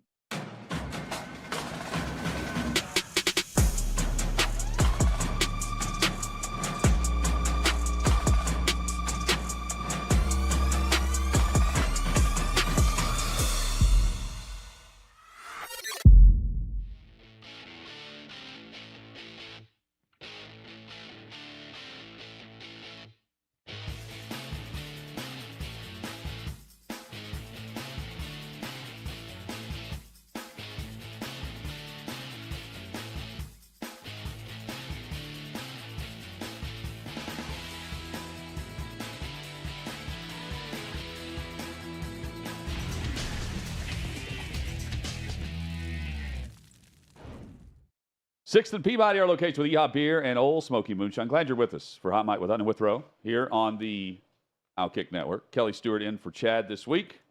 Kelly in Vegas, making it happen here in Nashville. Kansas State kickoff coming up in a little over an hour. Looking forward to watching a bit of that. And I say a bit because we're going to miss kickoff. You won't. I will. No, we're definitely going to miss kickoff, unfortunately. But I will have maybe at least a score app on my phone open. I like to say, our next guest, if you cannot get along or like Armando Salguero, that's a you problem. He's that genuine and that good of a dude. Happy New Year to Armando. Hope you're doing well. I'm doing well. Withrow, you've never looked so good. Oh, no. That's mean. No, he's you or me? Oh. Oh, no. I thought he was. No, that. Oh, no, you're talking about me. Yeah. Yes. Yes, I thought for some reason because now I'm going to say it wrong because Hutton was speaking to you. You're referring to him. That does happen. I get the common occurrence here is Clay. I am mistaken for Clay outside these doors. My Aunt Helen would not go for that. She adores Clay. She would be very, very upset that she thought you and Clay were the same. Oh, okay. Well, FaceTime her. Clay will like that answer. I'll tell her it's Clay, and she'll be like, no. She'll know. All of a sudden, Clay has more gray than I do right now, which is I'll point that out to him the next time I see him. Just for men is your friend. Oh, that's touch of gray. Touch of gray. That's right. Armando, what's going on in Denver where all of a sudden they need a spark? They need a spark with 2 games left, and Russell Wilson is benched, and all of a sudden we learn about, and we have known this, I guess, if we look at the details, we learn about the 2025 guarantee that's coming up in March. It's crazy how this comes about with 2 games left. So is it crazy? Because it happens a lot increasingly as teams that agree and players that agree that injury guarantees become full guarantees after a certain date in the offseason. When you have a quarterback and you have a player that's $35 million into that guarantee and isn't performing at a height that you would expect a $35 million player to be performing at, they get roasted from the salary cap. It has happened this year to Jimmy Garoppolo already, and obviously the Raiders are moving on from Jimmy Garoppolo at the end of the season. Last year, it happened to Matt Ryan in Indianapolis, and obviously the Colts moved on from Matt Ryan in the offseason. And now it's happening to Russell Wilson. And guess what? The Denver Broncos are moving on from Russell Wilson next offseason. The thing is, though, the Colts and Raiders also moved on from their head coach with the 2 quarterbacks.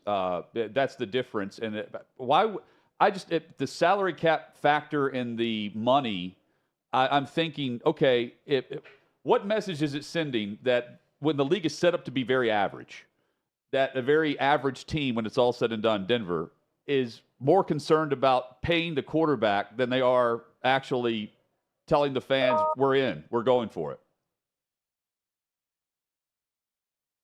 It sends the message of is, we're in, we're going for it, but we know that we got no shot. And we're in and we're going for it, but our coach doesn't like Russell Wilson, and probably vice versa now. And we're in and we're going for it, but we're more in and going for 2025 and the future is now, because the now is not looking so great. Let's remember, and you mentioned those other teams that changed coaches. They obviously were looking ahead. The Denver Broncos are obviously now looking ahead. I think that Sean Payton knows what it's supposed to look like, and he has come to the realization that it doesn't look like that for the 2023 Denver Broncos. And what's the point of extending it out when you can still salvage 2025? That's the whole thing. I get it, and Kelly picks up on this, but this is the coach that started 1-5 and lost 70-20 as well. I'll mention that. If you're looking to provide a spark, they got it in a 5-game win streak with Russell Wilson at quarterback. So here's my problem with this whole thing, Armando. Who are they going to go get that's better? Who are they going to get? I mean, Jarrett Stidham is not the future in Denver. We know this. Yeah, so they're going to get someone who is probably not better. They're going to get someone who's cheaper. And they're going to do that, next year. And they're going to try and do that again the following year. And if they're really bad next year without Russell Wilson, they're probably going to be somewhat happy about it, because that gives them an opportunity to have a high draft pick in 2025. This is a team that you got to remember, they made the trade for Russell Wilson when Sean Payton was on the Fox set. That he wasn't thinking about being the Denver Broncos coach, and they weren't thinking about him. And the bottom line is, Russell Wilson is not Sean Payton's guy, period. You can tell me, look, you're married to this person and they're very nice, and if you get a divorce, you may not get someone who's better looking. But if you don't love the person you're married to, that doesn't matter. What matters to you is you're unhappy now, and what is now is not working for you. And I think that's how the Denver Broncos are seeing it. A week from now, do you think the Dolphins and Bills are playing for the division? Oh, so you're saying that the Dolphins are going to lose to the Baltimore Ravens, and the Bills are going to be who? The Commanders or somebody? Who Patriots. do they have? The Patriots, who they've already lost to this year. The Patriots. Yeah, sure. Let's go that way. I'm for it, and I'll be there. No doubt. Look, the Dolphins, by the way, don't underestimate the Dolphins. They've proven something last week. They beat the Cowboys. Granted, the Cowboys went on the road and did the Cowboys on the road act, but it's a good win. It's a good win for the Miami Dolphins. And the last time that the Dolphins played the Baltimore Ravens, my recollection is that Tua Tagovailoa threw 6 touchdown passes, and the Dolphins won in Baltimore. No doubt. How are you playing this game, Kelly? I went back and forth all week. When it was +4, the opening line, now down to 3. I looked at the Dolphins for a brief moment in time. One of the things that I try not to do is step in front of hot teams until it's the right time to step in front of them. And sometimes you've got to pick and choose your battles. The Ravens right now are red hot. They have peaked at the right time. I like the over. I think it's going to be more of a shootout. And that bodes well for what Armando's saying in terms of it being the Dolphins side. I could see this being a 31-30 final. Nobody would be shocked. Be fun. And, Dallas, Detroit could be high scoring too. Oh, yeah. Lions on the road. Dallas wins at home a lot. They haven't lost in 15 appearances inside Jerry's world, Armando. Detroit's going to the postseason. They've won their division. What do you make of the Lions on the road against Dallas and what Dallas needs to do in this game? It's a tough spot for Dallas just because of the position they're in playoff-wise. Well, so the collar is going to start to get a little tight for Mike McCarthy now, because Mike McCarthy has helped to author a really good season for the Dallas Cowboys. Not a great season for the Dallas Cowboys, but a really. They need to get hot because the playoffs are coming, and Mike McCarthy will be judged as a head coach of the Dallas Cowboys, and his job will be evaluated and decided as the head coach of the Cowboys in the playoffs. So you better get hot, Mike McCarthy, and you better do it in time for the playoffs, because all that you've done up until this point is very likely to be moot if you don't win in the playoffs. Simple as that. The NFL wins on Christmas Day. The ratings skyrocketed compared to even last year with their triple header this year. Do you anticipate the NFL scheduling on Christmas Day regardless of the day of the week? No. They don't want us get next year, 2024, Christmas falls on a Wednesday. Okay. The NFL has said and internally doesn't want to do Tuesday and Wednesday games. I remember the World Football League. Remember the World Football League years and years and years, like the 70s ago? They played on Tuesdays and Wednesdays because the NFL, they also played on Thursdays because the NFL never would. It's a temptation for the NFL, right? They averaged 28.7 million fans in their 3 games. The best NBA game was the Lakers and the Celtics, and they got 5 million fans. Does the NFL see an opening for making way more money? Yes, it does. Yes, it does. But does the NFL convince the Players Association and convince ownership that a Wednesday game is the way to go? Dude, that I don't know. That's a hard ask for any team. You're gonna have to do something special for them, and I don't see the path forward for that. They'll give them more days off in the offseason, and they'll take it. Didn't we learn anything about the COVID games? Those were terrible. Some of those getting bumped from till Tuesdays, and I just feel like it logistically didn't work. Yeah, I mean, they made it work. But I was a part of that game. It was Titans-Bills on a Tuesday. It ended up being a blowout. Titans, I still don't know how the Titans beat the Bills that year with everybody out. But I mean, Amazon's paying $1 billion for Black Friday. Everybody, the NFLPA, you're right, Armando. They complain about the schedules, but they do it. They play them because that's more money for the salary cap. It's 49.5% going to the players.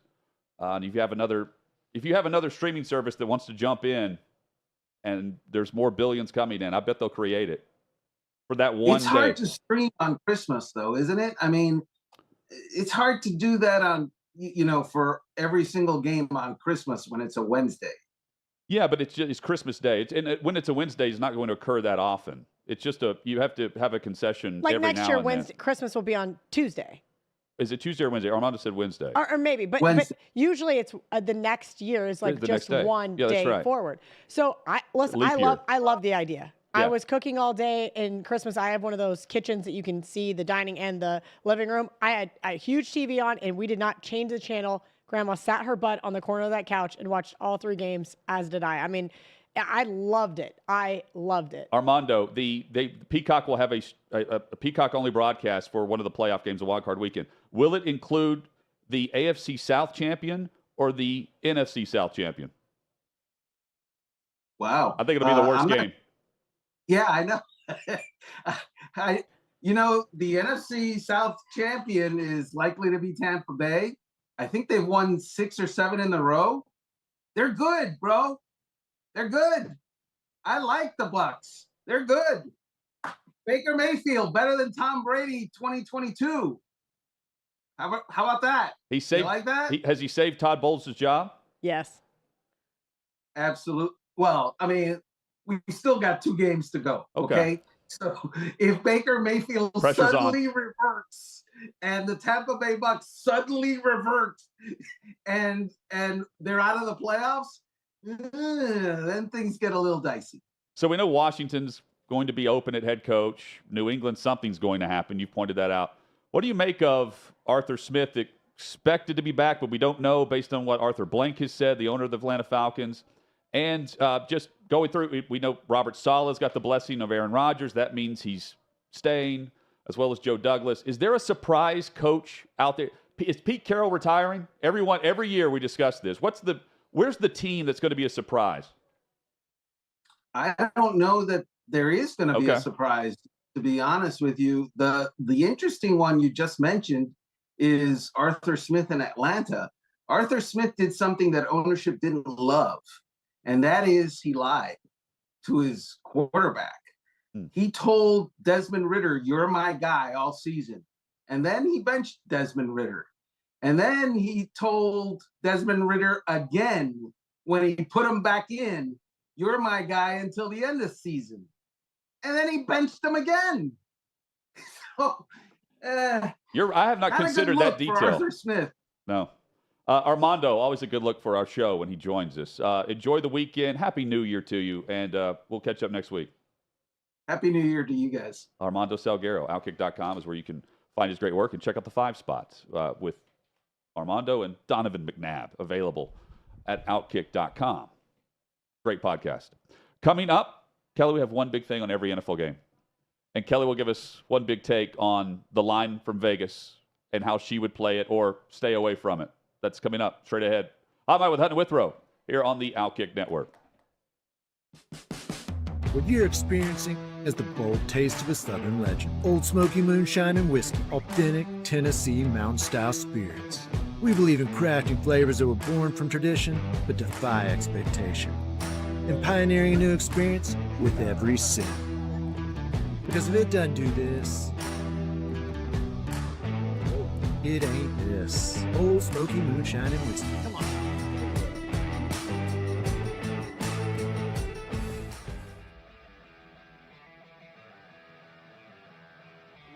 Welcome into OutKick the show. I am Clay Travis, your fearless leader. I am going to continue to argue that sports is one of the great unifying forces in all of American life.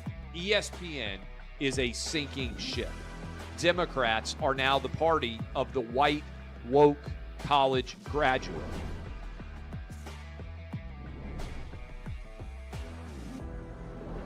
We live in a land of participation trophies. You gotta lean into the turns. You really gotta lean into the turns. When Leah Thomas walked in that first day, it got silent, and every girl was uncomfortable. Very difficult to go back-to-back years in the NFL with the number 1 overall pick. Is it fair for people to be upset with Barbie? I've been out of LA long enough to have forgotten that libs, no matter how ridiculous the scenario, are gonna live. Another week of inflation, another week with Biden with COVID, and another set of losers to crown. People don't watch the WNBA on TV, in person, on a plane, on a train, on a bus, or on purpose. I mean, what have you seen firsthand of how this has affected you in the plant and your fellow employees? Under Joe Biden, the Taliban has retaken Afghanistan. Putin has invaded Ukraine. So if there was ever a time for freaking aliens to inhabit and conquer Earth, now would be that time. We've seen coaches throw water bottles. We've seen coaches act like idiots. We've seen coaches slap other coaches. But I think if you're involved in carjacking, you're inherently a rotten human being. The level of stupid that sometimes gets on our YouTube chat just gives me a headache. You're born a male, play with males. You're born a female, play with females. Don't at me about it. The American people are being cheated. We, ladies and gentlemen, are being cheated. I made the call to end the Me Too movement, and today I'm going to continue making that case. And that's just a way to further taunt these women, to make them feel less than, to make them realize that this has just become a big joke. Deion Sanders is the Donald Trump of football. We were directly impacted by the whole Leah Thomas thing, and we were able to see you guys on the ground with your signs supporting. That was huge. They were saying, oh, it's only 1 or 2. That's rubbish, and we all know that's rubbish. Once those trans-identifying males were able to succeed, it just encouraged others.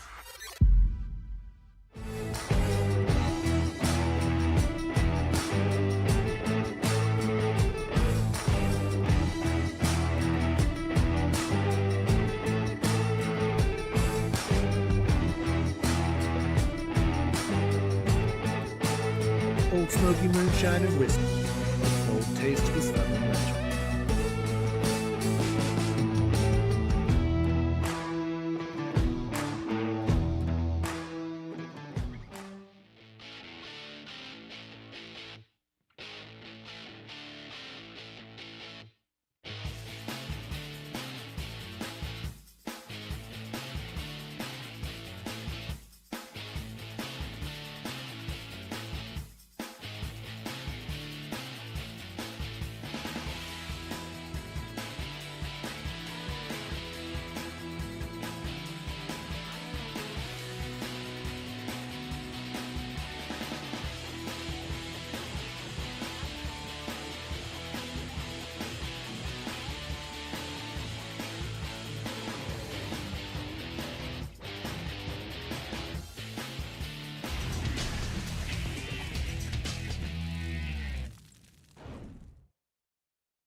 Kelly, I hear that the OutKick store is available for our viewers and listeners. Love the OutKick store. I got to go over there before I leave. The new and improved OutKick store is finally live.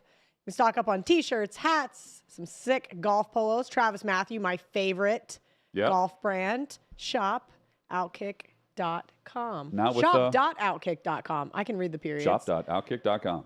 Now with, you said they have a female line. Travis Matthew does, which means we need to get a hold of somebody so that we can get some female OutKick to the gear shirts. That's right. Exactly. So you have been crushing it lately with the NFL. I just NFL picks in general. I keep up with your college. College, you went on a roll too. I think NFL is very difficult to bet. Yeah, it's not. Especially not this fun. year with offense way down. The unders that hit every single. I was hitting on the under. Okay. In week one, I play every under. At some point, though, I feel like Vegas adjusts to what is going on. Correct. And they never did. Oh, they did. Well, 2/3 of the way into the season, though. That's why I think tonight's game's going to go over. It's already down to 33.5. Yeah. Everybody's betting the under. Jets and Browns, it kicked things off on Thursday night. It is time for one big thing on every NFL game. And we start with the weekly note. No Monday Night Football this week. Yeah, College because football we have playoff. College football playoff. Good. On ESPN and ABC. There is a Saturday night game, though. That's going to be a good game. ABC. We start, though, tonight, Thursday Night Football. Jets and Browns in Cleveland.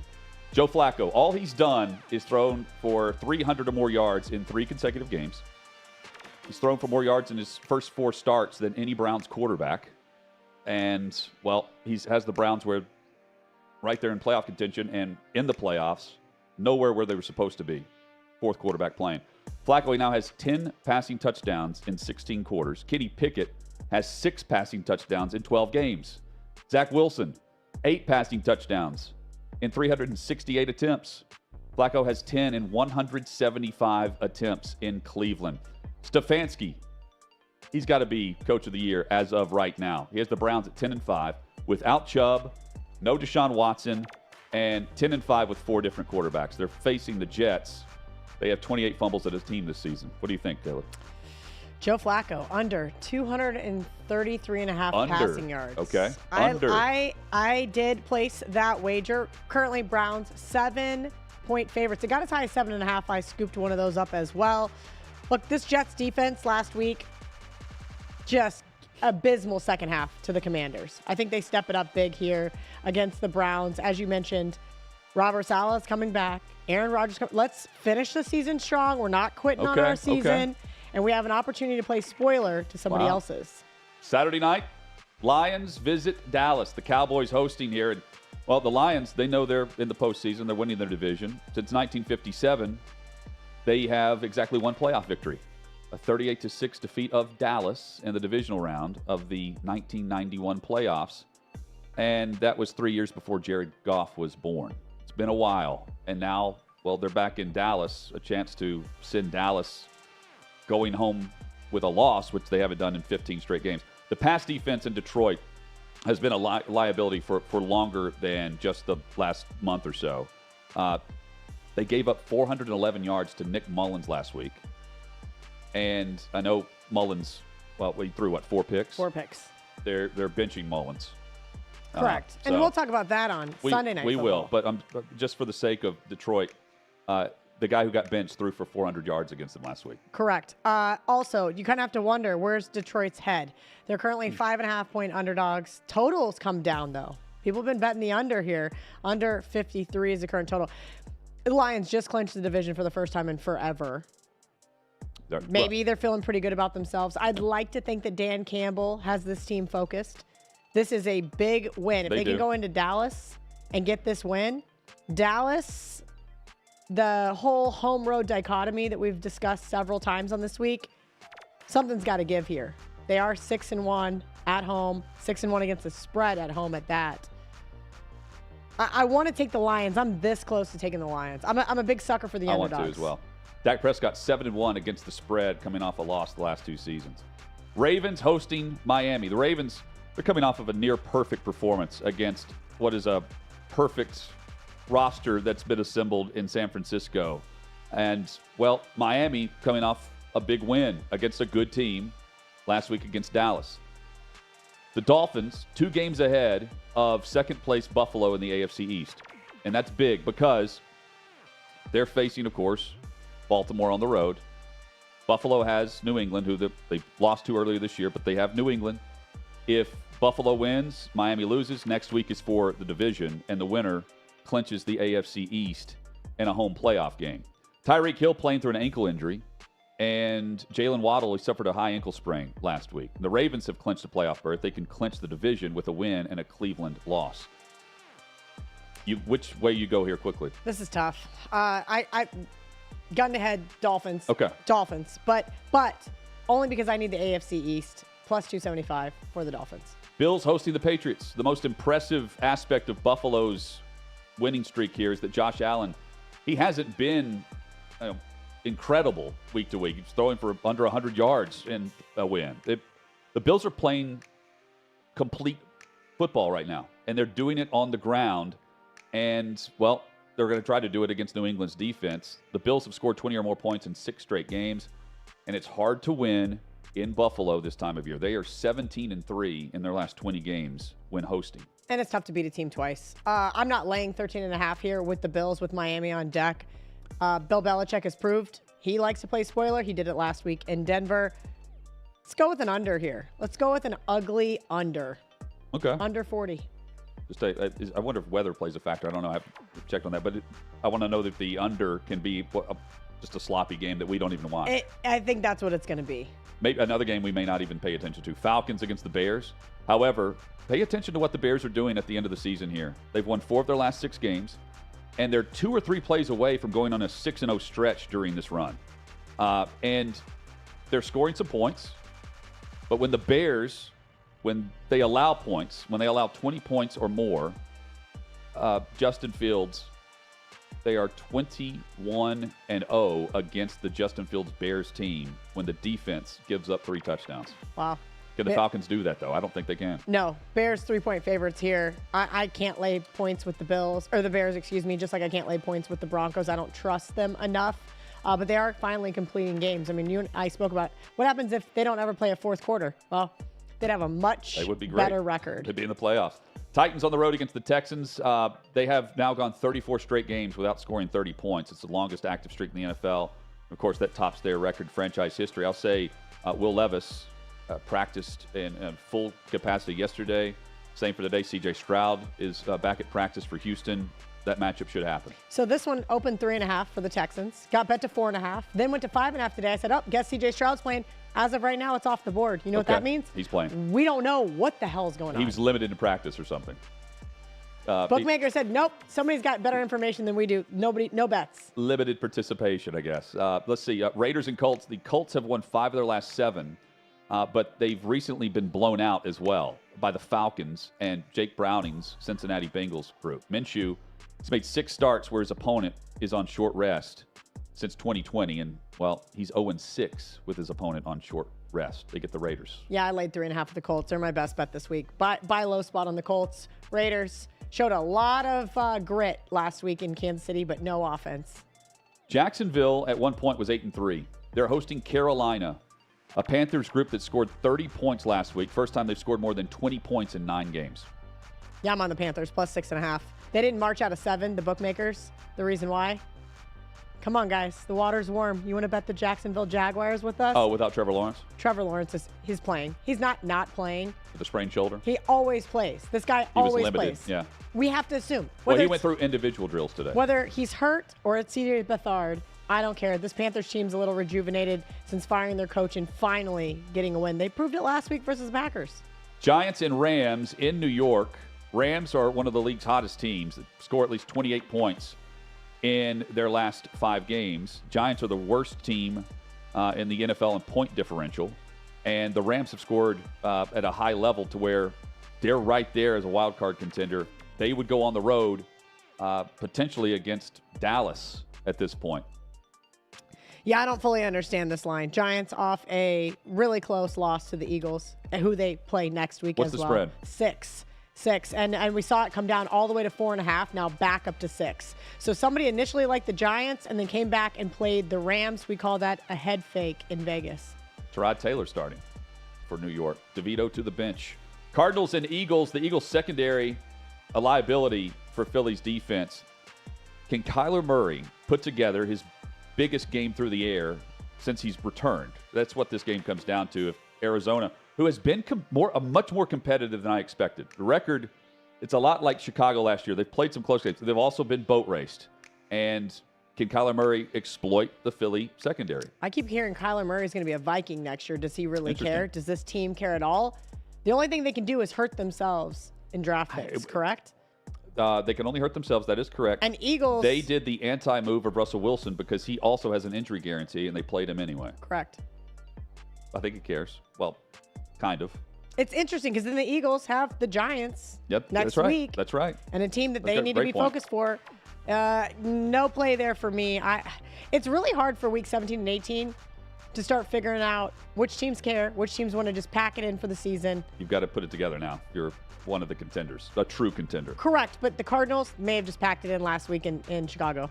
Bucks and Saints as we go rapid fire. Baker Mayfield, he was on 4 teams within a 12-month span, and now he has a better passer rating than Josh Allen, Patrick Mahomes, and Jalen Hurts.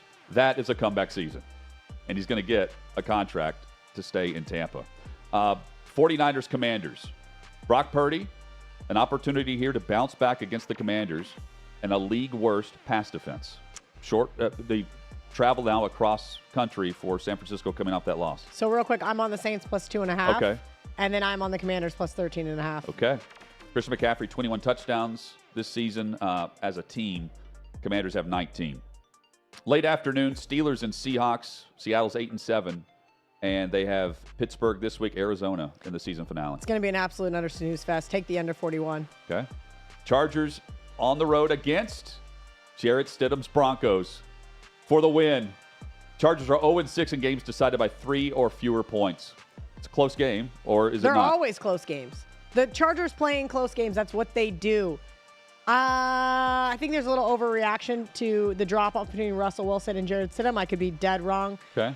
If I had to play it, it's Broncos or pass. What's the spread? 3.5. So was 5.5 with Russell Wilson. Chargers 0-6 in 3 points or less this season. The record is 0-7, set by the Houston Oilers in 1994. Patrick Mahomes. Well, now he gets Jake Browning and the Bengals, and he takes on Lou Anarumo and the Bengals defense. Yeah, the Bengals defense isn't any good, but that's okay because the Bengals are clinging on for life for the playoffs. Trouble in paradise, namely Kansas City, Missouri. Okay. I like the 7 with the Bengals. Wow, okay. And it's not like the Bengals defense has to be great because the Chiefs offense hasn't been. They'll drop passes. A league-high 38 passes dropped this season. Sunday Night Football, Packers on the road against the Vikings. Packers, they beat the Lions and the Chiefs. Then they lost to the Giants and the Buccaneers. And then last week they gave up 30 points to the Panthers. Green Bay's defense, though, they get Nick Mullins. No, they made a change Sunday night. Yeah, Jaron Hall. Hall's back in. From BYU, rookie quarterback. Lions only dropped to 0.5 point, though. That should tell you all you need to know. Nick Mullins not any good. Turnover prone. None of these two teams aren't any good, ultimately. Yeah, at least Jordan Love doesn't turn the ball over. Yeah, I wish he would score more in the first half. That streak where they scored a total of how many points in the first half through the first half of the season? Yeah. Crazy. Give me the under, 44.5. Okay. See, you're still taking the unders, except for the over in the. You're Okay, taking the under so tonight. what you're not realizing is it's primetime unders that I think that they've really started to adjust on. But here's the thing. People are going to look at these divisional games and think these are going to be slugfests, and they're going to bet the under. It doesn't mean it's wrong. I think the same thing. 2020. This is going to be a 2021 final. Guess what? Yeah. Lands on 43. Everybody's Or shocked. 9-6. One of those. No. Skull Vikings. Coming up, what Jalen Milroe had to say to the media as he prepares for the college football playoff.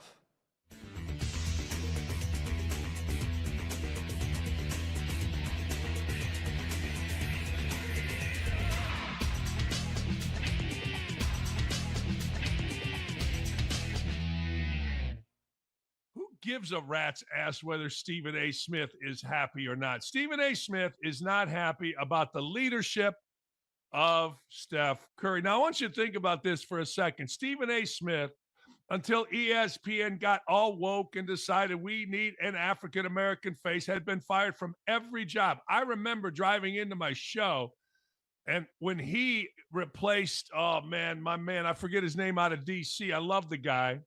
I'm like, this is awful. And then eventually Stephen A. Smith got fired from that job, and I'm like, thank God we can get somebody in here.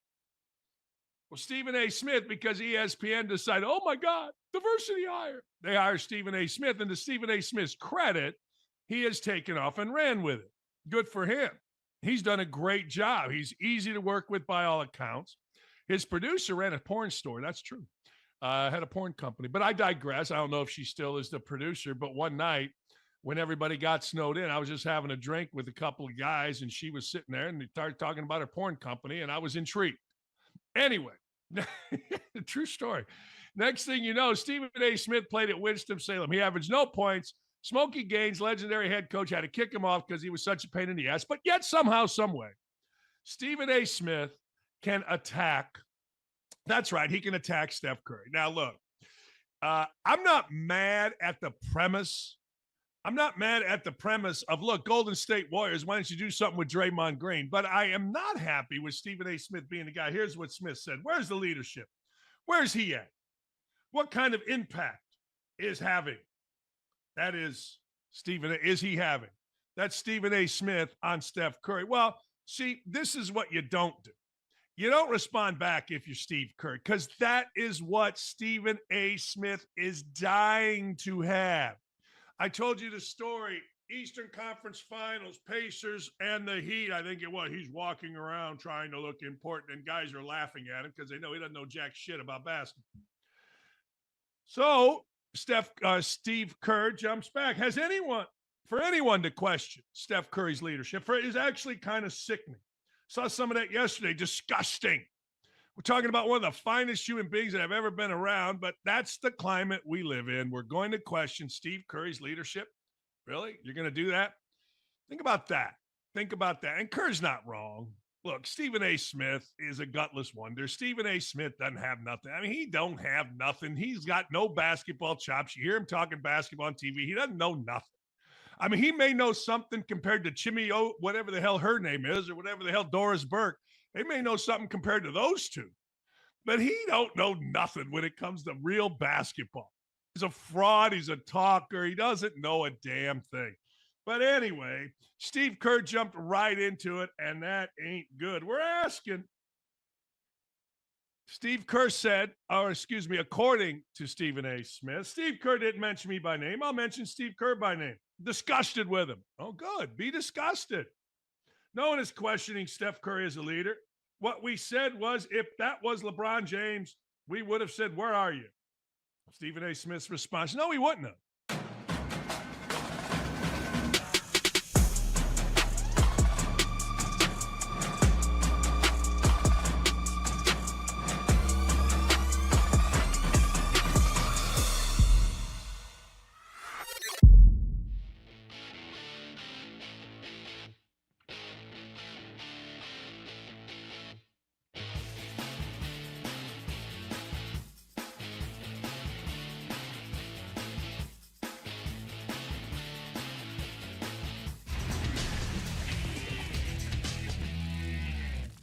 Just like that.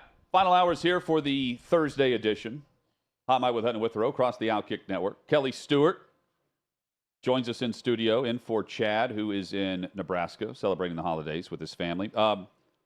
I hesitate on the day because on short weeks where we don't have Monday because of a holiday, I always get confused on the day of the week. Always. Never fails. It's already Thursday. Chad calls this the weekend because of Thursday night football. Football has arrived. The weekend is here. Can we say that about the Browns and Jets matchup?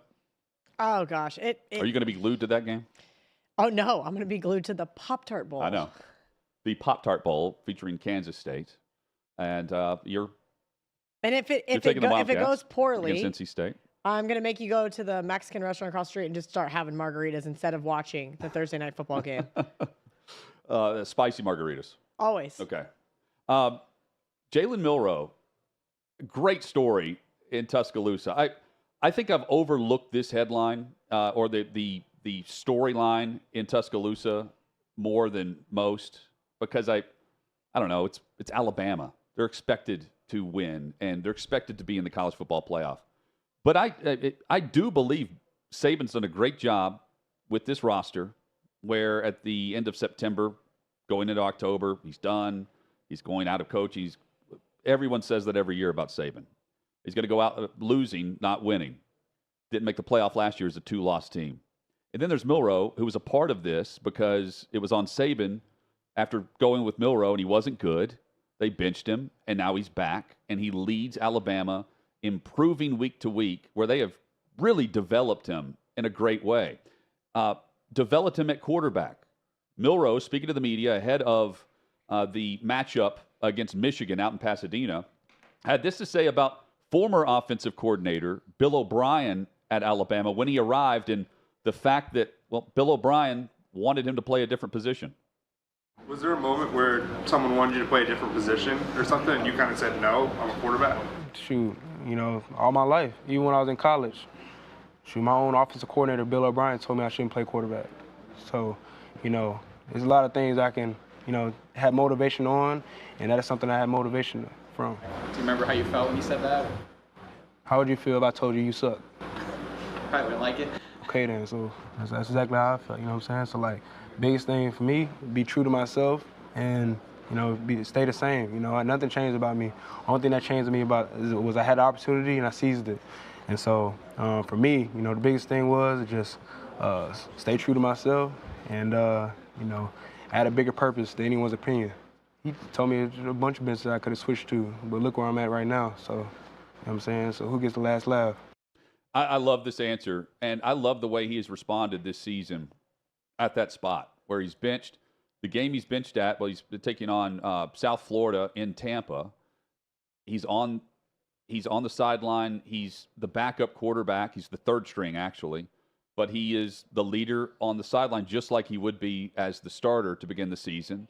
He then gets the opportunity again and has taken full advantage of it. He's a totally different quarterback now than what he was against Middle Tennessee State University in Week 1 on September the 2nd. I applaud him for it, but also I like the job that Saban and his staff have done. There's something you said before we listened to that clip, and you said developed. Mm-hmm. That's what college is. You are developing these players from a high school level to a collegiate level.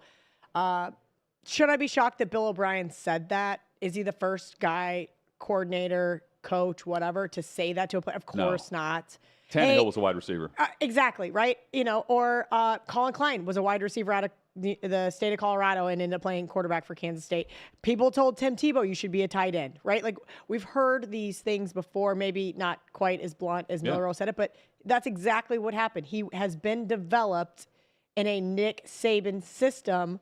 Now, albeit it's been through the middle of the season, but his progression has been awesome to see. And you don't get that all the time, right? Not everybody progresses into a starting quarterback. There's 4, 5, 6 kids sitting on the bench for that same position at Alabama right now. And a great job by Tommy Rees, who's the OC there now. And consider this, too, what he was going to be required to do in order to claim that spot. And they gave it to him in the offseason, Milroe. He's in this quarterback lineage of Jalen Hurts, Tua Tagovailoa, and Bryce Young. And he's the next guy that, I didn't buy it this offseason. I wasn't buying into Jalen Milroe. first month of the season that played out because I saw enough last year where they didn't do enough, I thought, in the portal or in recruiting to have some flexibility there. We certainly didn't see any flexibility based on their backup options, but they figured it out. And on this run, they end up as the SEC champion in the playoff. It's rare that I applaud Saban for what he's done because he's the GOAT. Literally. We expect it, but he has done more versus expectation literally in 3 months and how they've turned it around. And look where one of their quarterbacks went to. He went to go play lacrosse. Yeah. Back at Notre Dame. I mean, that should tell you something of what Alabama is almost now in the trenches with everybody else, right? For years, if you were a top quarterback, you sat there on the bench, yes. You waited your turn. There was no transfer. Now we have such a different world where the 3 backups to Jalen Miller go, bye, we're leaving. Half of his wide receiver group, bye, we're out. We didn't get to see the field enough this year. I'm going to go play somewhere else. So I think what Alabama is doing is pivoting in the best way that they know how, and I think Jalen Miller was proof of that. The other thing, too, just briefly, is Saban's not afraid to pull a guy and put someone else in. He did that with Tua. He did. And Jalen Hurts. And Jalen Hurts ends up going to Oklahoma with Lincoln Riley. It helped Lincoln Riley out, too, with the contract he got at USC based on his lineage of quarterback play. Lineage of great football. Finalists are in for the Pro Football Hall of Fame. Armando Salguero, one of the selectors here. The 15 modern era finalists will make up the eventual class of 2024. They will cut this down to 5 whenever the Super Bowl rolls around and they get together for their vote. A lot of players from my either childhood or players from even my college age Hutton is here. This makes me feel a bit old, the finalists for class of 2024. Jared Allen among them again. Willie Anderson is back in here. Dwight Freeney, a finalist. Antonio Gates, a finalist. Rodney Harrison, Devin Hester, Torrey Holt, Andre Johnson. Once you're out of the league for 5 years, you're eligible to be in, and you see Andre Johnson is among the 15. Julius Peppers also here. Fred Taylor. Reggie Wayne is back as a finalist. Patrick Willis and Darren Woodson, the finalists among them. Just reading off the players that make me think of different eras of past me. I'm sure a lot of people do that too, and, well, they're here. And one thing I didn't do enough whenever I was in the locker room circle covering the league, I didn't do enough of realizing I was covering certain players who were Pro Football Hall of Fame worthy. Kevin Mawai and I became solid friends. Not in any point whenever he went from the Jets to the Titans did I think he was a Hall of Fame center. I just don't look at the offensive lineman that way, right? You don't in the moment. You're always looking at the past. Most movies are set, the storylines in the past instead of the present. There's no present day in many cases, shows or film. I wish I would have done that more. Andre Johnson played here briefly. Randy Moss, we all knew he was a Pro Football Hall of Famer. They couldn't get him the football here with Mike Heimerdinger's offense. Point being, Julio Jones was here a couple of years ago. Now it's DeAndre Hopkins. I wish I would have done more of that. I can see that. But I also think living in the moment and being just authentic, you don't want to put people on a premeditated pedestal. No. But certain guys you just know. Like just to be a final 15 is extremely difficult. Well, for example, based on the criteria. I went to college with Darren Sproles. Okay. I went to college with Jordy Nelson. Never once did I treat them differently in college, and those guys both should be in the Pro Football Hall of Fame. I wouldn't say I would treat them differently. I'm saying like I would have respected what I was watching more. The consistency. Okay, I see what you're saying. What we're watching right now with Patrick Mahomes, right? Like he's chasing the Tom Brady legacy, but I don't know if I'll appreciate his career in the moment because he's chasing the Brady legacy more than I'm looking at it and saying this is defining the great quarterback of the era post Tom Brady. I can see that. Because it's always a comparison. Well, because you're comparing him to Tom Brady. In many cases, these guys, like Torrey Holt's been a finalist for a while now, Willie Anderson, they sit and they wait, and eventually it's their time, and they get in. Yeah. Waiting on the visit from the Hall. Have you been to Canton? No, I have not. It's cool. There's it's a really lot small. of sports It's a bucket very lists. small building. Okay. And I was shocked by how small it was. It is amazing though, with the busts and all that, like all the memorabilia they have. Mawai had his Pro Football Hall of Fame party, closed down the Canton and the Pro Football Hall of Fame, and had it in the hall. I love that. It was awesome. It was awesome. So bowl game updates, and just going through the finals. USC. Am I wrong in thinking you were going against USC last night? No, I had the 7 and it closed 4.5, and I was thinking I might come back on the other side. I did not. I was surprised by that, just based on their season. I'm going to say this. I think it hurt Caleb Williams' draft stock. Based on the way Moss played? Yeah. And now I don't think Will Howard from Kansas State, which Lincoln Riley was putting on the full court pressure. Then Ohio State came into the mix. I think that USC door is now closed. So that helps K-State? No, sorry, no. sorry. It helps Ohio State. Ohio yeah. State. And plus, I think his family's from Pennsylvania, being closer to home. But I thought it was really, really interesting. 42. 20, they only allowed 28 points. That's that's the other shocker. Well, they have a new defensive coordinator, or at least a new interim defensive coordinator. Virginia Tech over Tulsa. West Virginia beats UNC 30-10. Yeah, that was a smoke. And then there's Oklahoma State A&M. Oklahoma State winning 31-23. But you have to remember on the very first. Okay, so first of all, A&M only had 55 scholarship players. That was the first problem, right? And I said, okay, this line moved from Texas A&M being a 3.5-point favorite to Oklahoma State being a 3.5-point favorite. Then it got 4.5 while we were doing the show. Luckily, I missed it because I was too busy asking the crew where I should go for dinner after the show. Yeah. But I thought about coming back on A&M. Their starting quarterback got hurt on like the very first series. And I mean, it was a bad arm break or shoulder, whatever was wrong. It looked like he broke his arm is what I thought from the TV. Yeah. And so I just went ahead and switched it off and watched USC just steamroll. And Moss steps in and plays well. He looked good. And that 5-star transferring, not there. It's tough. It's tough. I think it's a bad look for Caleb Williams. I've talked to some Bears fans today. What's a bad look is the season that he had following up the Heisman Trophy win. Yeah, but the season prior wasn't miraculous. I agree. I've said he's mainly the Heisman by default. Yes.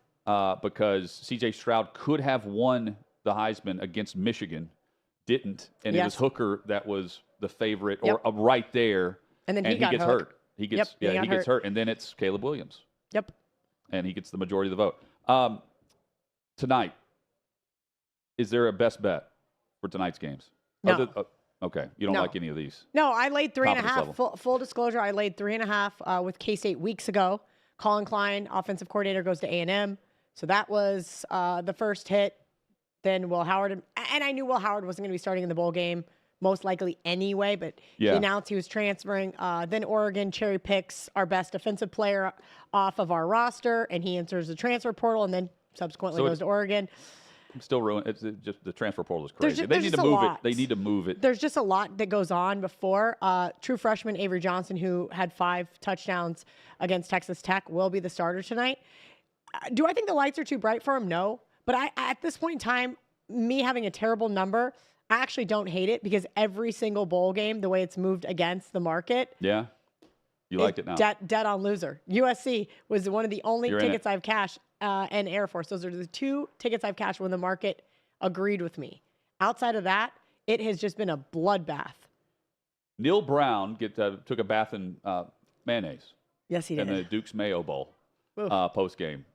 West Virginia, big winners, and look at this. I mean, it looks like cake batter to me. It does look. It is that thick. Yeah. So they had to make it runny, otherwise it's like a gelatin. Right? Yeah, it's got to be like, you know how they use motor oil on the syrup commercials because it's thicker than actual syrup? Yeah. It's got to be like they did something else other than mayo because mayo's too thick and jiggly. I agree. Also, I also think, how long has the mayo been sitting out? How cold is that? Did you see if that? If it's warm, that makes it so much worse. There was a point. So I was watching the game while I was sitting at Bob's Steakhouse having dinner, and Shout out Bob. one of the guys on the sidelines literally I don't know if he used his fingers or if he had a spoon. I couldn't tell because the TV was far enough away, but just took a big old. I was like, I mean, I don't dislike mayo, but I don't. Yeah, I'm not crazy about it, but I do want a small bit. I mean, on I'm the not burger. putting it in my coffee. No, and neither's Will Levis. He hasn't done that. but he gets the endorsement. Why not? Is that the worst condiment that could be dumped on you? So I feel syrup would be right, but like just yeah, because you'd be really sticky with syrup. But is syrup a condiment? I guess it is, like, isn't it? Yeah. Yeah. We were talking about Eggos earlier. I've got to Yeah. have syrup on the Eggo. Yeah. Lego Peanut Eggo. butter. Pancakes. I like peanut butter in my Eggos. Peanut butter is actually like, I don't know, it helps you get gum out of your hair. I realized that when I was young. It does. Ketchup and mustard would be easy compared to Yeah, but mayo. mustard might make you smell bad. You might have like a Yeah, vinegary kind of smell. I mean, I don't hate mayo, but I do think that's the worst that you could choose from. No, syrup would be the worst. Just the sticky aspect. You would just be sticky for like a week. Davey, you have a worse one because you don't like dairy, so I guess it would be. I mean, it's not really you don't a like condiment, the but smell. nacho cheese would be my Ooh. ultimate nightmare. It's fringe. It's right on the fringe of. I mean, it's an accessory, right? You're not eating nacho cheese But by I'd like to itself. backtrack. Wait, are we actually saying mayo is dairy? No. I'm just Okay, saying, I was like, gonna say, I 'cause wondered it's if he was not. going that way because he Okay. doesn't like the smell of dairy products. He's not lactose intolerant. We've learned this. It's very true. So you're going nacho cheese. Yep. Final answer. Lock it in. What about the smell of mayo? I don't like it either. I don't think it has much of a can't- smell. I can't think of what it smells like. All it is eggs and oil. Yeah, you think that now you know what it smells like? No, Eggs and oil. because raw eggs don't smell like Now a cooked consider egg. if this bucket of mayo is warm, then you would definitely be able to smell mayo. Ryan Leaf is next.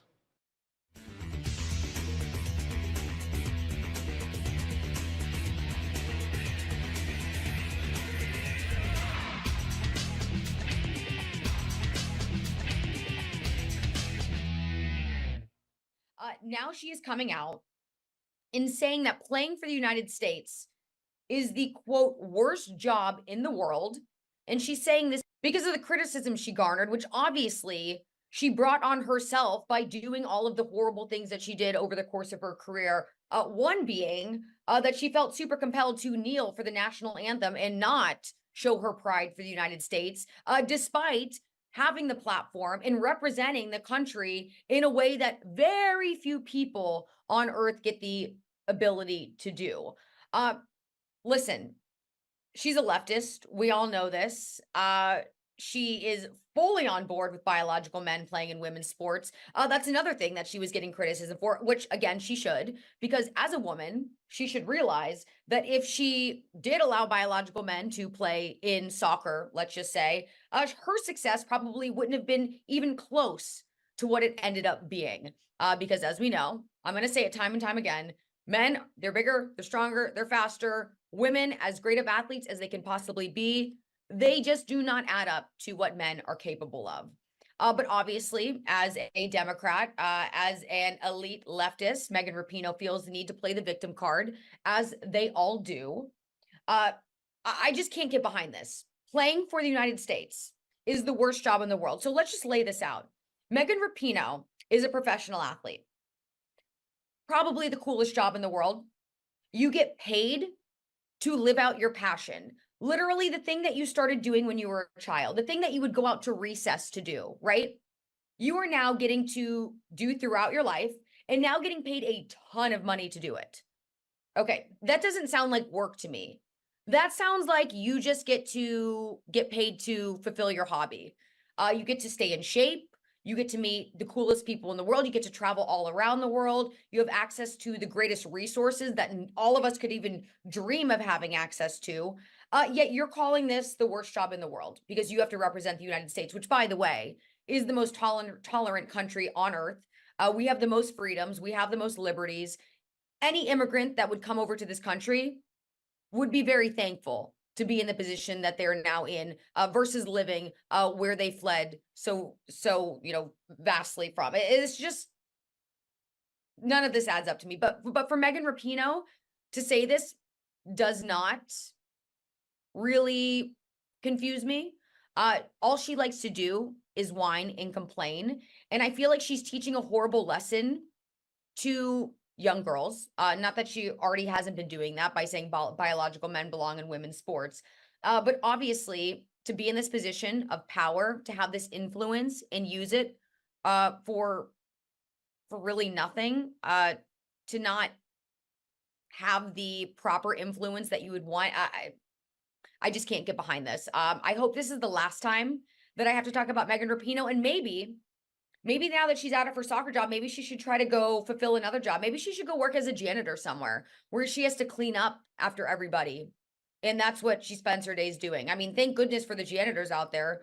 We wouldn't be able to get by without them. But I'm just saying.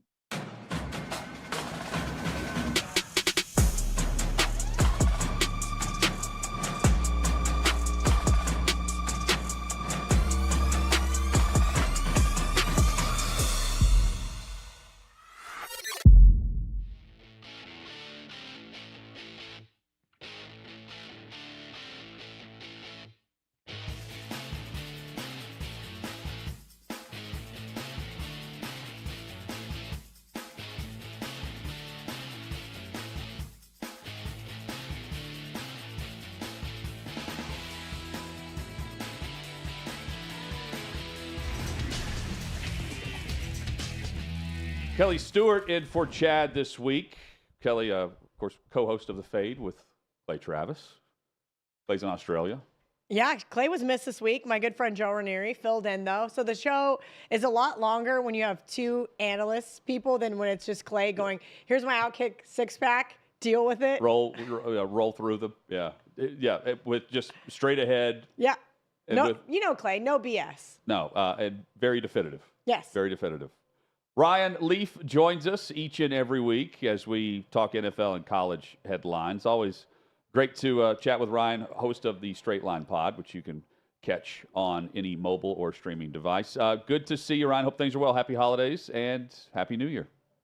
Happy holidays to you, too. Yeah, we're good. Can you see the bags under my eyes yet? Yeah, Ryan with a newborn. Oh, boy. Second.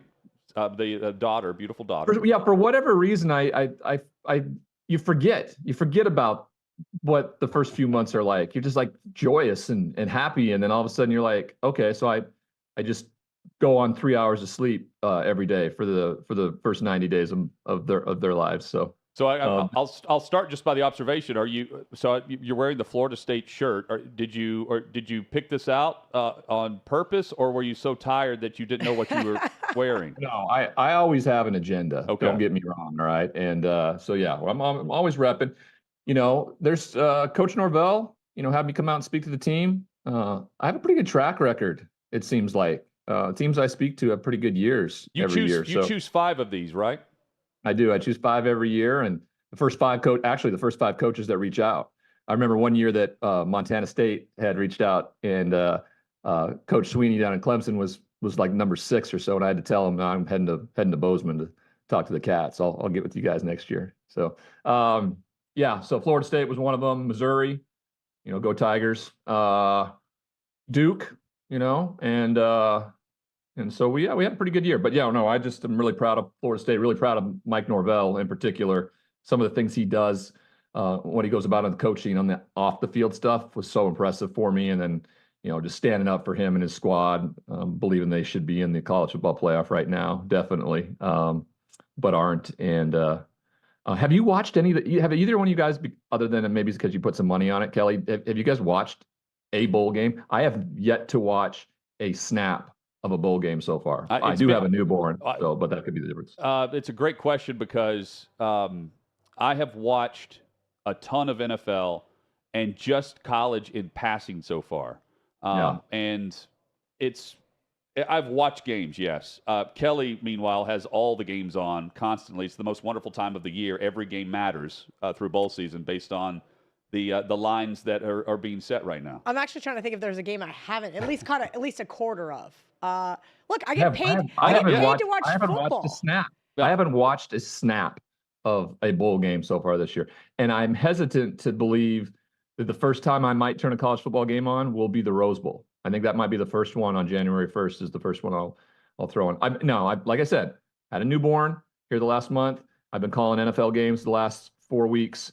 So I've been, deep diving in that, but these games for me are just exhibitions. I have no idea who's going to be on the roster. Yeah. Just, there's no interest in it until they're real games in my eyes, I guess. And I haven't, also they're all on ESPN, and I don't know if ESPN, do they? I don't know if they really exist anymore. So we'll see. Again, the most wonderful time of the year. It's Ryan's bowl- got all bowl the season. inside jokes for me. That's- I wonder yeah. if Ariel Epstein and for him. and sent him a text just to say, here, throw out some shade. Hey, by the way, he was on the call for the Raiders win over the Chiefs this past weekend. What was your immediate reaction when you saw the Russell Wilson news that he's headed to the bench for the final 2 weeks of the season, much like Derek Carr, and they're moving on based on the money that's going to lock in if he's injured and can't pass a physical in March for 2025?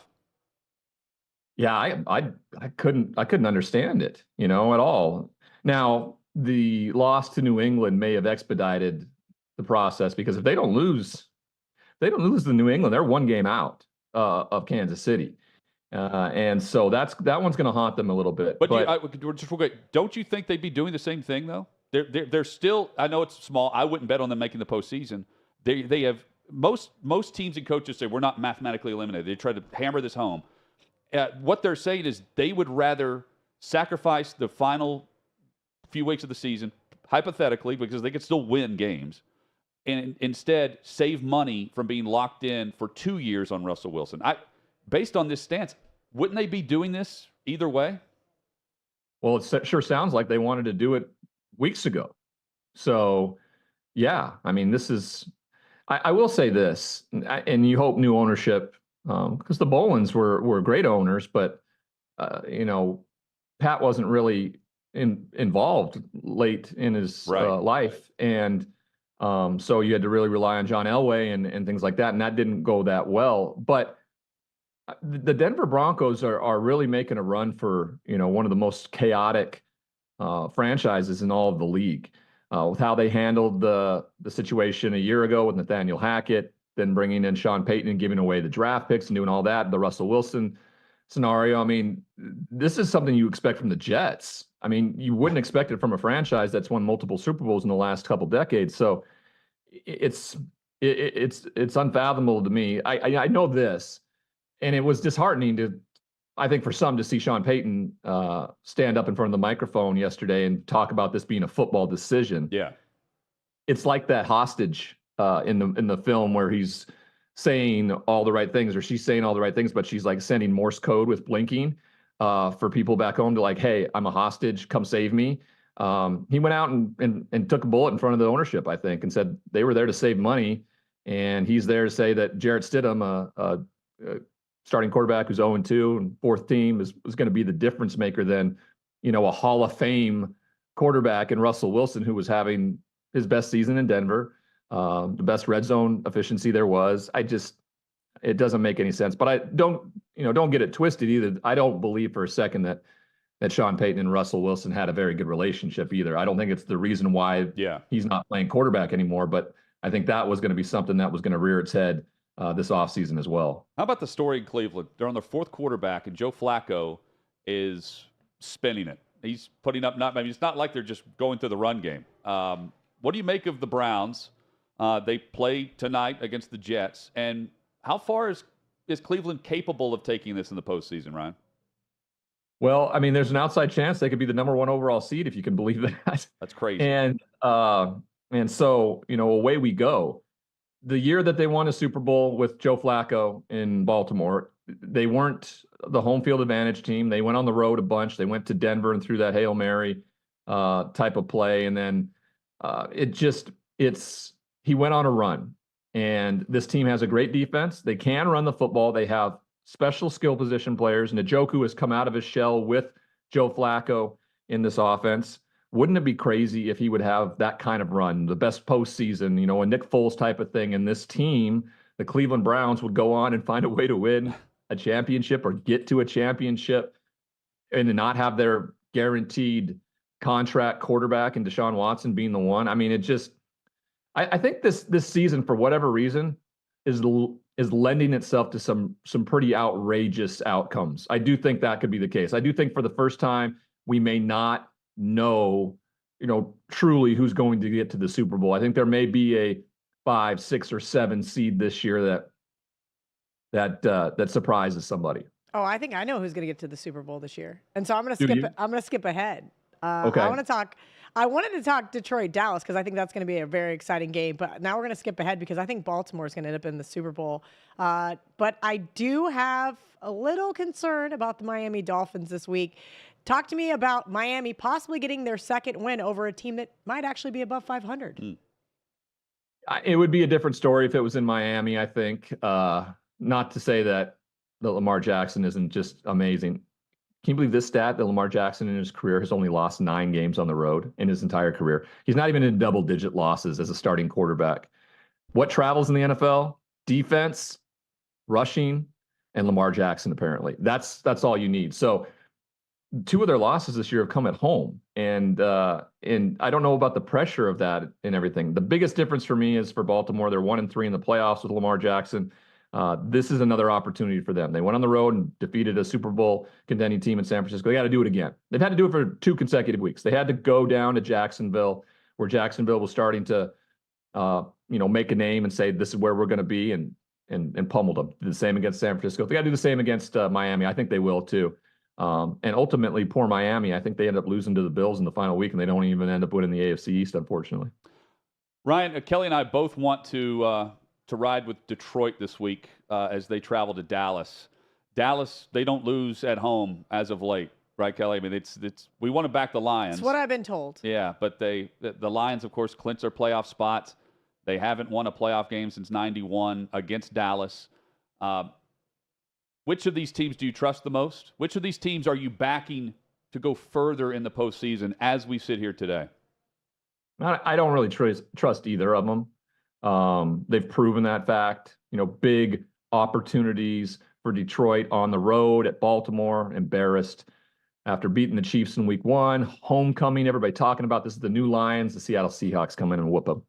So I don't trust either one of these teams a lot. What I do trust is how Dallas has played at home this year. That's plain and simple. Their closest matchup has been against Seattle a couple of weeks ago.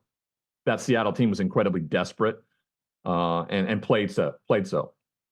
So I think Dallas probably gets it done. Detroit maybe kind of takes a step back, celebrates a little bit this week. Though what keeps their motor running certainly has to be the fact that they still, with an outside chance, could be the number 1 overall seed if things fall the right way. That's something that could keep their interest peak if they continue to go out and win the next couple of weeks.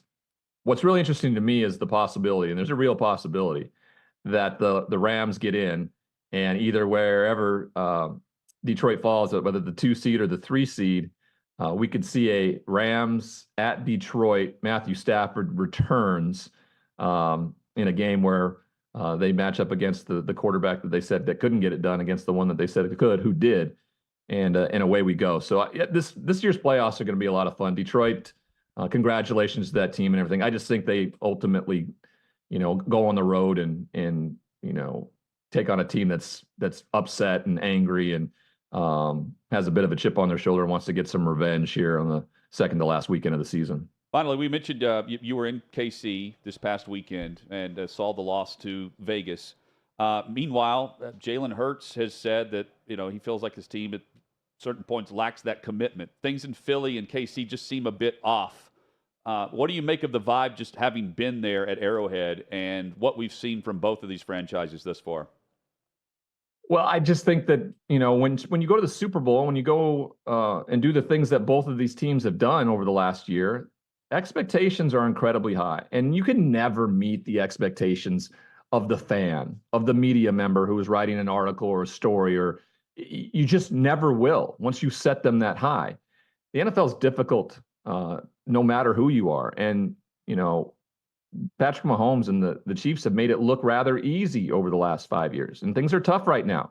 And so they're reacting differently because we haven't seen them have to react that way. Same with the Philadelphia Eagles in the last 2 years with Jalen Hurts and this team. I think the last thing any Philadelphia, troll or opponent out there wants to see is Philadelphia come into this year's playoffs as an underdog. That's not where you want to see it. And I don't think you want to see it in Kansas City either until somebody actually beats them in the playoffs, in the setting that they've owned and dominated for the last 5 years. I'm not gonna go on some show and say, I don't trust them. Stop it. If there's any team to trust in the playoffs, it's Andy Reid and Patrick Mahomes, and it's showcased in Philadelphia too. Things have to be done on the field before I'm willing to go, well, I just don't trust the two teams that have been the best in the league for the last few years. All of a sudden not figuring it out in the most crucial time where teams have never participated in. I mean, if you put Philly and Detroit in a game right now, you better believe that Philly's going to be favored in that game simply because they have the experience. Detroit has no idea what's about to occur here in about 3 weeks. They just have no idea what's coming. Final 30 seconds. Next week at this time, what's the championship matchup for college football? Well, I think what a lot of people expect it to be is Texas, Alabama. What I'm hoping it is I'm hoping it's Washington. I'd love to see Washington, Alabama. I think it's the one I'd like to see, simply because I think Washington's a national champion caliber team, and I want to see them show it. And it would be a little hard to see Purple raise the national championship, but I'd rather have that than an Alabama team that probably shouldn't have gotten in. Go Cougs, as Ryan would say. Hey, Happy New Year, and glad the family's doing great. Appreciate it. Good to see you. I'll tell Ariel hi for you, Kelly. Thank you. There is Ryan Leaf. Check out Straight Line Pod at Ryan D. Leaf on social. Would you ever say that about the Jayhawks? Rock Chalk? God, no. Are you insane? I'm over here trying to think of a tweet to craft about an Illinois basketball player who just got in trouble in Lawrence, Kansas, let alone. That's where you go to get in trouble. Plus, NFL Eliminator next. What you're experiencing is the bold taste of a Southern legend. Old Smoky Moonshine and Whiskey, authentic Tennessee mountain-style spirits. We believe in crafting flavors that were born from tradition but defy expectation, and pioneering a new experience with every sip. Because if it doesn't do this, it ain't this. Old Smoky Moonshine and Whiskey. Come on.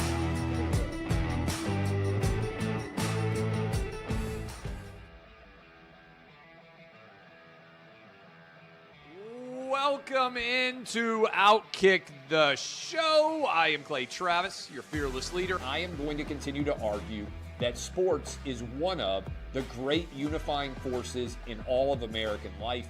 ESPN is a sinking ship. Democrats are now the party of the white, woke college graduate.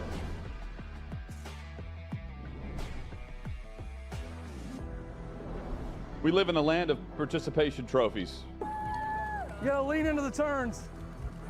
You really gotta lean into the turns. When Leah Thomas walked in that first day, it got silent, and every girl was uncomfortable. Very difficult to go back-to-back years in the NFL with the #1 overall pick. Is it fair for people to be upset with Barbie? I've been out of LA long enough to have forgotten that libs, no matter how ridiculous the scenario, are gonna lib. Another week of inflation, another week with Biden with COVID, and another set of losers to crown. People don't watch the WNBA on TV, in person, on a plane, on a train, on a bus, or on purpose. I mean, what have you seen firsthand of how this has affected you in the plant and your fellow employees? Under Joe Biden, the Taliban has retaken Afghanistan. Putin has invaded Ukraine. So if there was ever a time for freaking aliens to inhabit and conquer Earth, now would be that time. We've seen coaches throw water bottles. We've seen coaches act like idiots. We've seen coaches slap other coaches. But I think if you're involved in carjacking, you're inherently a rotten human being. The level of stupid that sometimes gets on our YouTube chat just gives me a headache. You're born a male, play with males. You're born a female, play with females. Don't at me about it. The American people are being cheated. We, ladies and gentlemen, are being cheated. I made the call to end the Me Too movement. And today I'm going to continue making that case. And that's just a way to further taunt these women, to make them feel less than, to make them realize that this has just become a big joke. Deion Sanders is the Donald Trump of football. We were directly impacted by the whole Leah Thomas thing, and we were able to see you guys on the ground with your signs supporting. That was huge. They were saying, oh, it's only 1 or 2. That's rubbish, and we all know that's rubbish. Once those trans-identifying males were able to succeed, it just encouraged others.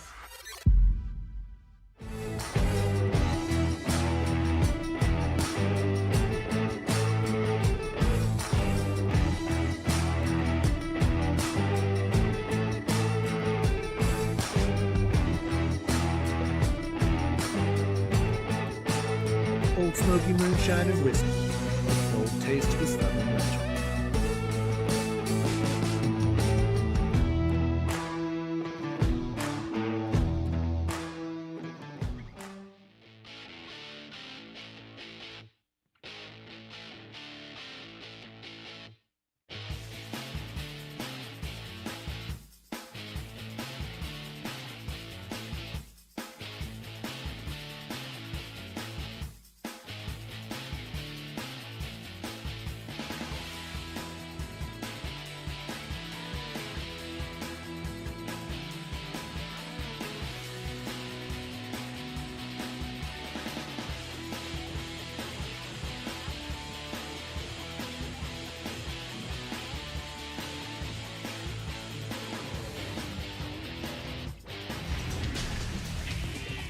Live from 6th and Peabody with E-Hop Beer and Old Smoky Moonshine. Glad you're with us. Hot Mike with Hutton and Withrow. Glad Kelly Stewart's here as well.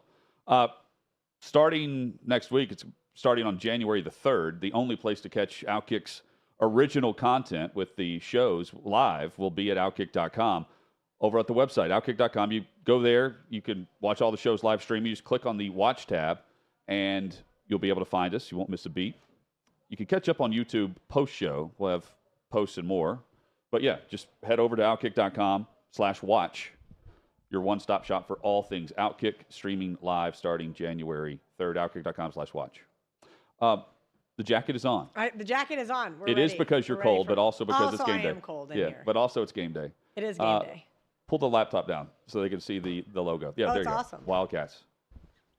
Your stylist also choose this jacket? No, my friends at Charlie Hustle sent me this jacket. Well, so I bought a jacket. Speaking of Ariel Epstein, I sent her the 4 jackets. I bought one of them, and they so kindly said, you need another one. And then I bought my aunt the purple one, and I'm like, keep it in your closet so when I come to a game in Manhattan, I can wear it then.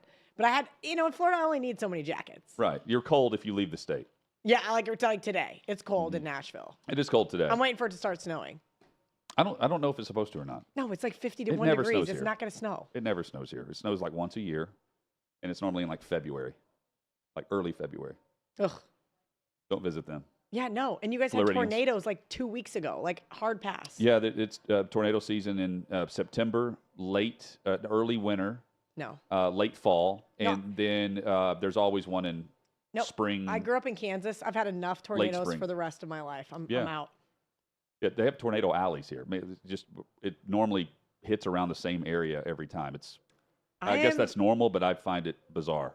No. It's just where the pockets of air come and they just but I mean swirling. people live there. You know what I mean? No thanks. I'm good. Yeah. How about this quote from Jamar Chase? We're having an NFL Eliminator in just a moment. I don't know if I would take the Bengals or not, but I know you will be doing this. So here's Jamar Chase discussing the Chiefs' defense. What stands out about the Kansas City defense? Quote, if I'm being honest, nothing.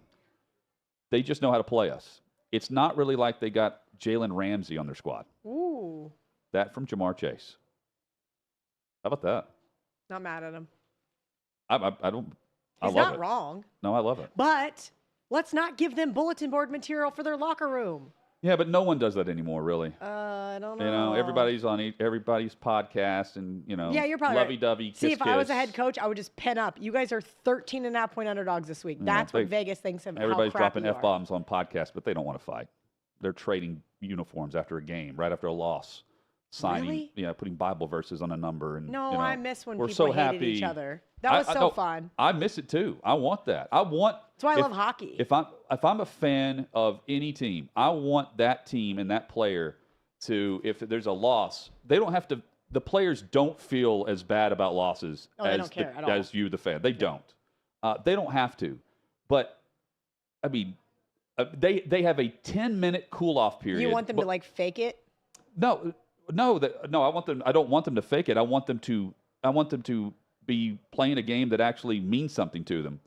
And so they have a 10-minute cool-off period before the media is allowed in the locker room. Yeah. Those players still go to the 50-yard line and hang out with the opponent immediately after a loss. I gotcha. And it could be a really bad one. A bad team comes in and upsets, and all of a sudden they're great. Here's my jersey. Hey, I'm a big fan. Can I take one home? All this stuff. Swapping jerseys, signing stuff, and whatever. Not my deal. I need to. You're right. I need the old era. I need you them know? to care too. I When would did agree it with really that. switch? Do you think that era? When Ray Lewis left the league? Oh, Ray Lewis.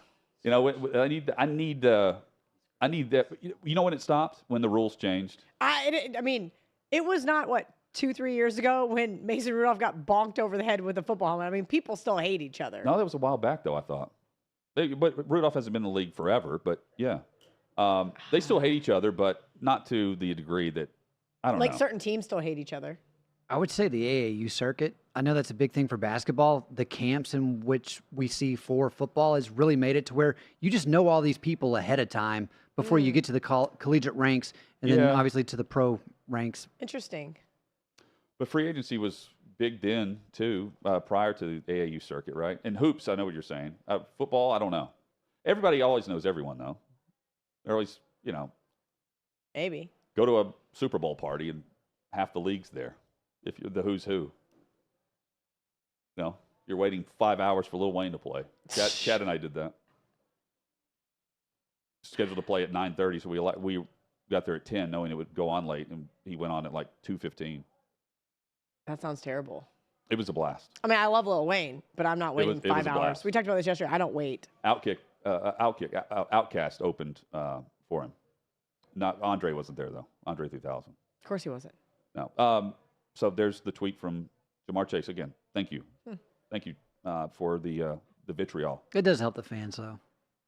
They at least are able to continue to be. If you're a Kansas City fan, obviously the hatred towards Jamar Chase will grow. But I'm with you. The players need to have that same amount of ill will towards the other players that you would as a fan. Oh, I mean, it's cool to be friends and all that. I just don't need to see do that in the tunnel.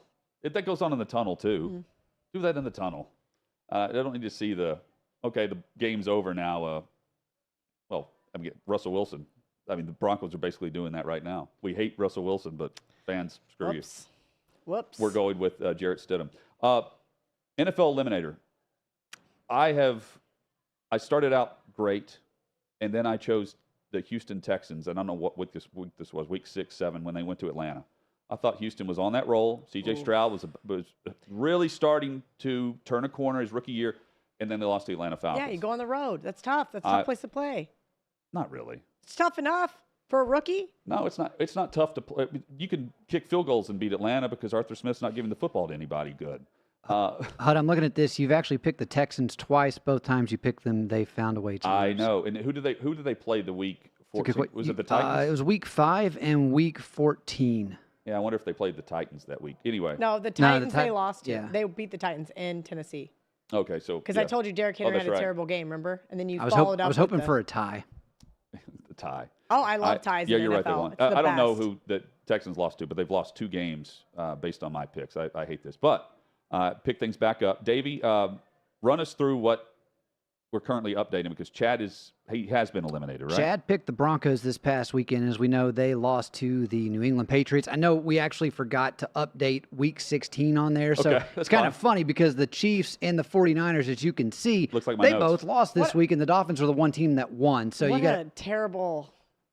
It's been rough, but for this week, I had the first pick, and I went with the Browns. Listen, they're playing the Jets, and I know this game is nationally televised. This is usually when the Browns fall on their face, and I am just hoping that Joe Flacco does enough to get them through this. I also think the quarterback situation for the Jets right now has just been abysmal, and you look at this Browns defense, they are an elite defense, and I anticipate that they will be able to get the job done in Cleveland this evening. I am headed to Philadelphia. I'm taking the Eagles over the Cardinals in my eliminator pick. Philly's winning outright. Jalen Hurts, look, did they play great against the Giants? No. Did they do what they need to do and score points? Yes. And they're going to score more points than Arizona in this game. They're winning. Which game do you hate the most? Which pick? I don't hate either one. I mean, you're like an NFL player post-game. I took, right. I'm so boring. I did take the Jets plus 7.5 tonight, and I also have the Browns and a bunch of teasers. So I hope that game lands 3. Davey wins with the Browns. If the Eagles lose to the Cardinals, I would be in heaven. I have under 11.5 wins. They're sitting on 11 and then turn around and subsequently lose again to the Giants. So, yes, I want that to happen, but I also have an adult-sized brain and know that that's probably not going to happen. There were a lot of tough games to pick. I'm going with Philly. Look, Jalen Hurts is among the league leaders in turnovers if you just combine interceptions and fumbles. He also leads the league for rushing and his touchdowns secondary for quarterbacks, gets 15. Torched. They do get torched. But, again, I don't think they're going to lose. I want them to lose, but I yeah. don't think they're going to lose. Well, Arizona, again, like you mentioned this earlier, but they're right there at the top of the NFL draft. They're not giving that up. Yeah. They're not giving that up, even though they've got Well, their Kyler Murray playing. organization wants them not to give that up. The players may have something different in mind. And they, you know what? I don't hate Arizona and their team and what they've done. I thought they were going to be god awful, and they're not like the 0-16, 0-17 teams. They're not the 1 or 2 win. I didn't think they were going to be god awful. I said there's going to be some great spots to bet, bet on them. I hated the coaching hire, all that. You know, it just looked really bad. Plus Kyler Murray started the year on PUP. Yeah, and we have these defensive-minded coaches that are very frustrating. So I agree with you. I didn't like the hire either, but they definitely superseded expectations. So you mentioned this going to the break. There's a Illinois player who has been arrested and charged with accusation of rape in Kansas. Yes. Let me actually pull this up because I do not want to misspeak. Go ahead, Davey. Terrence Shannon Jr. He's actually their best player for the Fighting Illini. And he's been suspended, right? Yeah, he's been suspended indefinitely, and immediately once those charges came down. So he's posted bail in Lawrence, Kansas. Correct. And now he's back in Champaign, Illinois. Probably on his way back. I mean, 18 minutes ago, so that was when I saw the tweet. Probably 30 minutes ago, I'm guessing he's headed back to Champaign. But for what? If you're suspended indefinitely from the team. Yeah. Where's he originally from? It's a good question. I did see that this He was born in Chicago. Stemmed from when the Fighting Illini actually were playing the Kansas Jayhawks in football back in September. Correct. And he traveled to Lawrence for that game. So the alleged incident took place September 8th, and this was on campus? I'm not sure if it was on campus. It happened at least around campus. Yeah, it just says he was visiting Lawrence, Kansas, which is in Douglas County, Kansas. And so that's who the district attorney there ended up charging. He issued an arrest warrant for him yesterday afternoon. And so then today he traveled to Lawrence and was booked. The difference in this, so I immediately think of Matariza.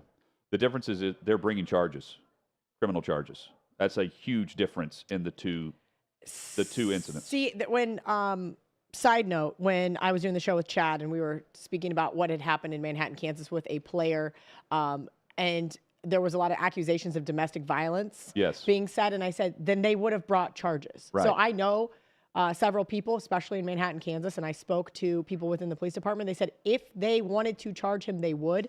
I think you're absolutely right. The fact that the district attorney is bringing charges 3 months later means that they have enough evidence to prosecute him. Yes, and it's worth mentioning the Ariza situation, but that is the main difference with a civil case. And in this case, correct, allegations surfacing, he declares his innocence. They charge him with the alleged rape here. So again, in less than 24 hours, he's saying he intends to prove his innocence, or they show that he's innocent in court.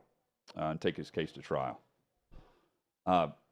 Terrible story there, overall. Tonight, Thursday night football, the under.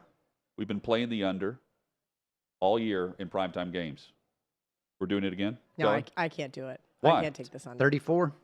I don't think I could take this under. This is where Vegas adjusts? This we've seen. I know that Davey said that the Jets' offense has been abysmal, and they did get a little rejuvenated last week versus a team called the Commanders, but I don't think this Browns offense is as good as they've looked.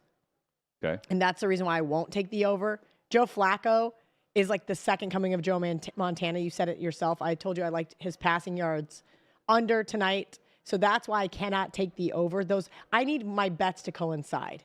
But I have a feeling this one's just a smidge too low. Like we're talking 21-17 gets you over the total. We're talking 21-14 gets you over the total. Beautiful weather tonight. It's going to be cold, but no, it's not going to be crazy weather in That Cleveland. all Like I'm that's saying rare is this time of sometimes year. Yeah. these I checked it just in case. snow, something crazy. Yeah, wind. I cannot get to the window with the over, but I will say real quick, Kelly, this is a short sample size, but Robert Saleh is 0-5 against the spread when his team is playing on short rest. great. I love Can't that get for to the me. over or under. She can't get to the door because right outside, Kansas State has just kicked off. We'll discuss that and much more as we head into the college football playoff New Year's Eve weekend. Join us tomorrow, 3 o'clock Eastern for Hot Mic with Hunter Withrow.